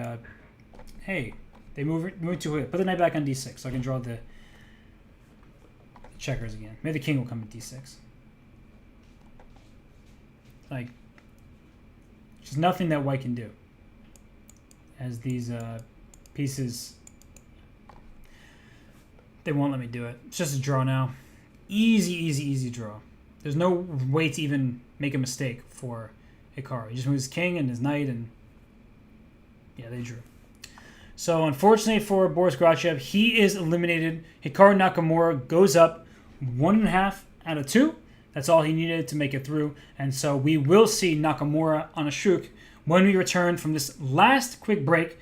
We will have the finals ready for you. We'll have Vladimir Grishoek, who should not be underestimated. He's an extremely talented speed chess player. Has had FIDE ratings above 2,700, well above 2,700. So you know that he is a very serious contender. But Hikaru Nakamura, of course, is the favorite. So we're going to go on a break now. You see the people leaving the Zoom call. Well, that's my cue. Peace, everybody. Be back in a few minutes for more, the final of the Speed Chess Grand Prix, brought to you by Chess.com.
And we return here for the final. It is Vladimir Onishuk taking on Hikaru Nakamura. And we have Onishuk on camera. It is the last matchup of the day. These two players will be competing for $750 for the first place prize, because as you see here, first $750, second $400. Not a bad payday for either player. They will take home some of this money here. And, well, we will have in the first game Hikaru Nakamura with the white pieces. So he gets white. Onishuk, who was the higher seed of the two players heading into the knockout portion, he has chosen to play with the black pieces in the first game, probably to know what he will need heading into the second game, right? When you play in a format like this, you want to know, do I need to win my game with white, or can I be okay with just a draw? And we have liftoff here. As you see, the match has started, and Hikaru with the white pieces, he just gets a strong center with pawns on d4 and e4, the bishop on c4, the queen on e2. This is looking, to my eyes, to be very pleasant for Hikaru, and he plays positions like this from the black side too. So he has great experience, a wealth of experience in such a position. And Onishuk now will play c6, I think, and you can try to play for d5. And that looks reasonable. Bishop g4 sometimes is played just to develop the piece and say, I know I'm going to give up the bishop pair, but I'm not doing all that much. So the main thing for Onishuk, I think, is moving quickly, because we have seen what happens in other games when players have gotten down on time against Hikaru. So, all right, still very normal c6. Then I did come in d5 as I was predicting. h3. The bishop does not get to g4. The bishop can go to the f5 square, but what is it really doing there? Like, it gets to f5, so what? So the bishop drops back to b3. At some point, if you do play bishop to f5, I will consider kicking you with g4. I would not do that too early. There's no reason to rush that decision, but it's something that black often has to be alert for. So now we've seen a trade. This gives the d file to white, at least in the current position. Queen to c7 can be played to get off the d file, but then white can just continue with the development. So it's not really about any specific piece in the position. It's that this bishop on g7 is, I meant that from white's perspective, is stopped by this pawn on e5. So that makes the bishop limited in its scope. And for white, you can say, well, my opponent may want to go knight c5 to attack my bishop on b3. So there, Hikaru just went bishop to e3. You keep your opponent restricted. Make sure that he doesn't have easy plans, easy ideas. So you make the move knight to c3 here. Just continue the development. What next for Onishuk? I would consider trying to play knight b4 to d5 at some moment. But now after bishop f5, I would consider a3 to take away that idea.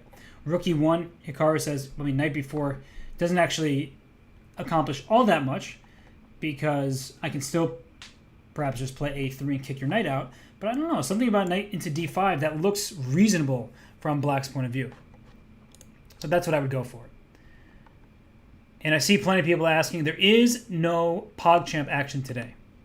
So no PogChamps today. Just the SEC Grand Prix. And, okay, so how do I push e6 through? Do I need to play a move like knight d4 first? No, I don't probably. E6 is so tempting. Because even if you give up a pawn, I can play g4 and just say, well, good luck to your bishop. Bishop here, I can take and go knight g5. Just directly attacking you. So e6 looks like one of those moves that you're just thrilled to have happen. And Hikaru is thinking, and he ultimately plays e6. And now with the pawn on e6, you're directly threatening this pawn f7, just trying to break open the position. And you can take. You can bring this knight to d4 perhaps. Both are moves. Knight g5, hitting the rook, trying to open up this diagonal.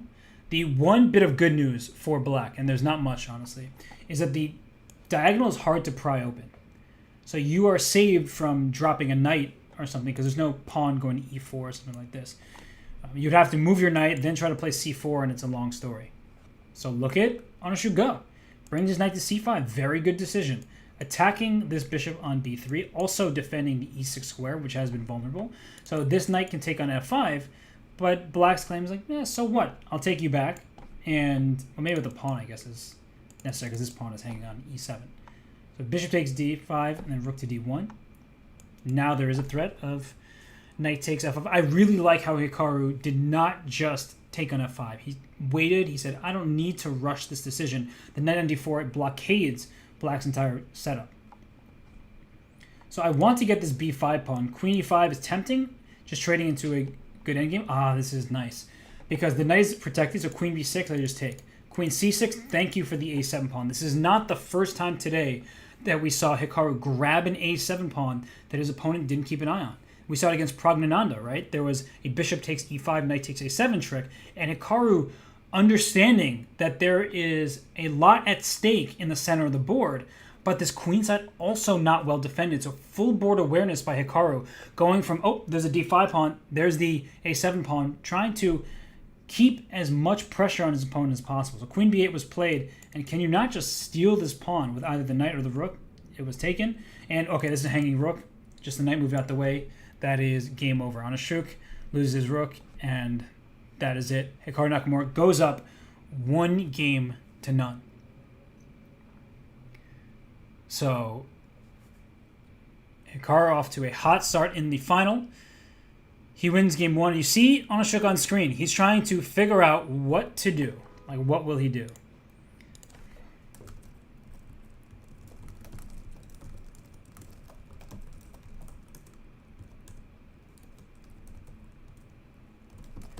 And we now are in the second game where we have an Italian. It's going up into infinity just because that's how the last game ended. And now we are back to normalcy. So the bar correcting itself, realizing that, hey, this isn't so good for white. It's just fine.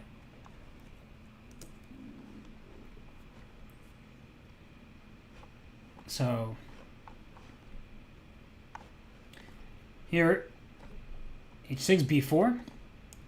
This pawn can go to a4 at some point. So I do like what Grishoek is doing here because it's pretty solid. And I think that if this were just any old game, not a game where Hikaru just needs a draw.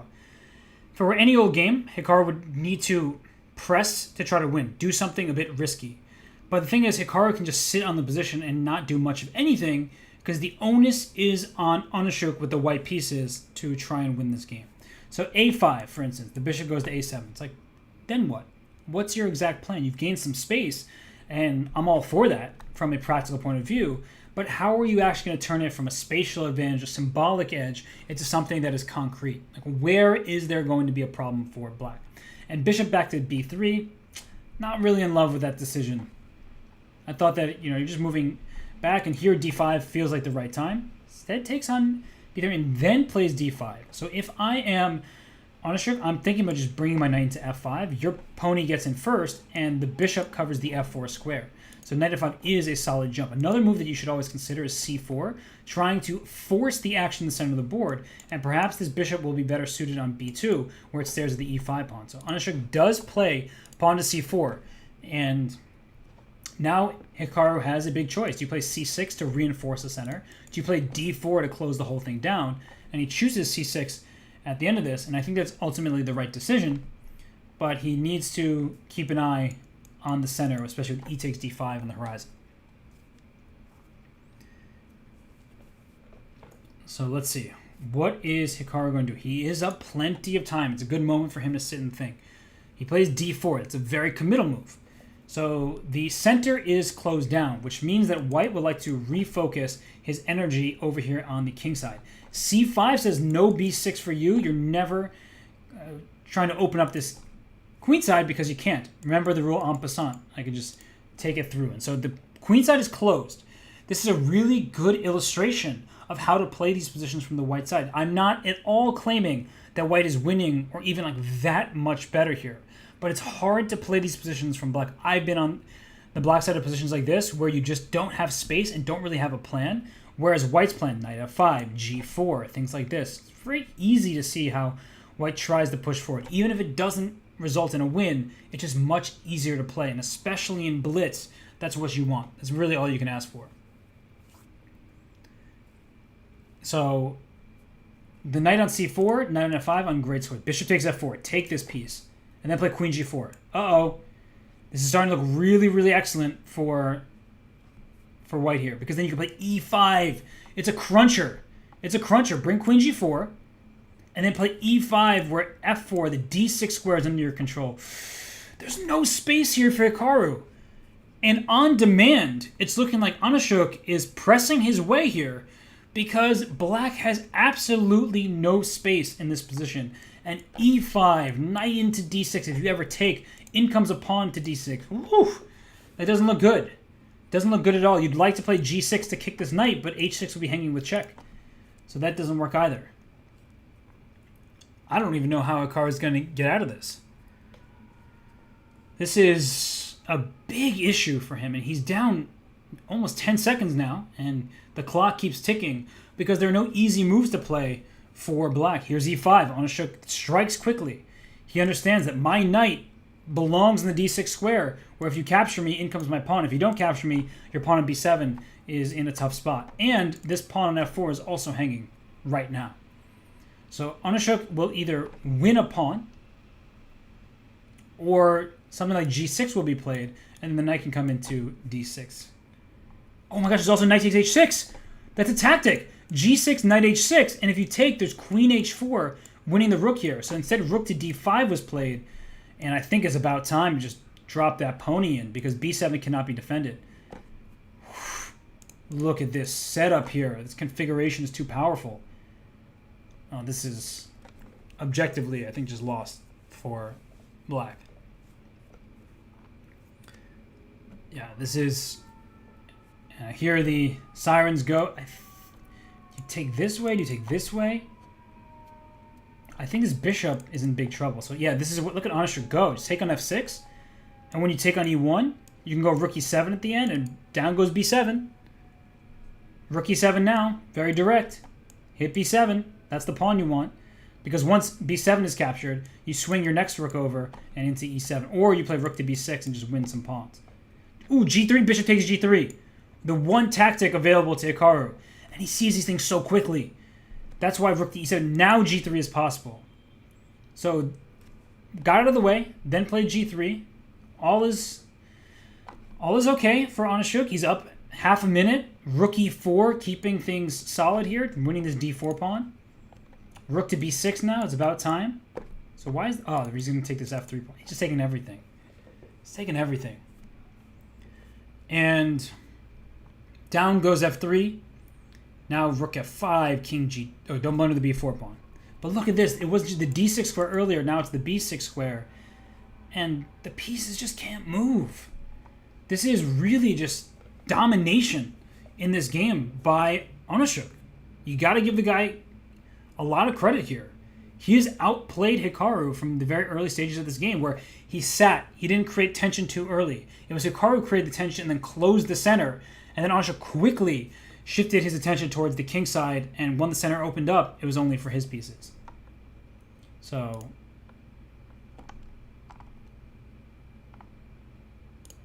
okay, one sec, everyone. This is... and the rook's doubled. He comes rook back to f5. That way he doesn't give the g3 pawn. He's not giving Hikaru any counterplay. He could have taken on the pawn, but he didn't want to give up his g3 pawn. Just look at the position. It's actually only one extra pawn for white, but it's plus almost 7 at this point, because black can't move. Okay, this is the one chance that Hikaru thinks he has. Makes sense to me. I wouldn't be surprised if the rook backs up to win this pawn, but instead the knight retreats. So where's this knight going? So rook f3 is the threat, so he goes knight to d2. I mean, Grishoek is all sorts of prophylactic today. Rook e6, take c6. Take on a6, take everything. Take it all. Don't hold back. Knight e4 can always be played once the bishop moves. Yeah. That's a good try, though, bishop f4. If you took, they would rook e2 check. Everything is safe and sound. He gave Hikaru no chances. This was an exquisite performance from Grishoek. He wins with white. We get ourselves... well, we're going to have ourselves a little fun here. We are Having ourselves some fun. We have tiebreak. I'm waiting to hear who has which color, but I'll start with a blank board. Grishoek played a kind of a perfect game. He really did. Oh, and the action has already started, so I don't even have time to wait. Grishoek gets the white pieces he needs. Wait, does he need to win this game?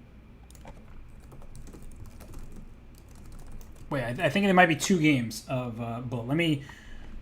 Let me refresh my knowledge of things going on, because I was saying Armageddon and I realized that no, this is just a single game here. So it is kind of Armageddon, but it's not black. Black does not win with a draw. If they draw, they keep on going. And Hikaru's already out to a fast start here. He's up 8 seconds. He's played so he gets the d4 square, and now this d3 pawn is going to be a permanent weakness. So that's a big issue for Grishoek as he tries to continue this game here. His bishop on c2 is just a massive pawn. It's not doing anything but staring into your own pawns, so it's not really helpful yet. But d4, he's moving backwards to get after the a3 pawn, but at some point he should consider pawn to d4 to open up the bishop. Knight c3, bishop b1. He wants to keep his pieces. Knight back to e2. He's going to play for d4. King f3. Okay, or knight g3. d4 is still a possibility, but he's refrained from playing it, and it's pure bullet. So Hikaru is obviously the favorite when it comes to bullet chess, and Grishoek is trying his best. He finally decides to open up the position, but he's losing his pawn on d4. So this is just a great turn of events for Hikaru. He kept the pressure up. He's now up a pawn, and he can just move his king. He's up 10 seconds. Hikaru Nakamura is taking this one. And yeah, this is all the dark squares under black's control. Up 10 seconds here. But you can't make a draw, right? A draw still allows the match to continue. And this is just the knight getting in here. That's a problem. You can take on h4. This knight is defended. 19 seconds to 4. No. Not enough time. Not enough time. And it looks like Hikaru is just taking this one. He's ripping all the pawns off the board. And he just doesn't care. He wins the time. That's game over. That's match over.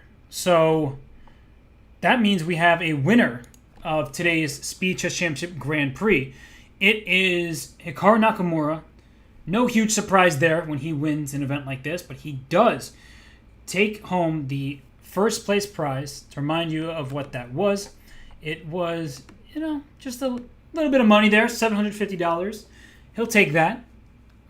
Vladimir Grishoek, well, he's probably not thrilled about what happened in that final game, but he gets himself $400, so can't be too upset, I'd imagine.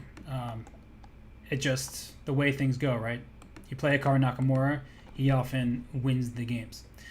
So Hikaru wins the final and takes home the grand prize, takes home the Grand Prix points, not that he really needs those. And for Grishoek, it was a great performance by him just to take Hikaru down to the bullet.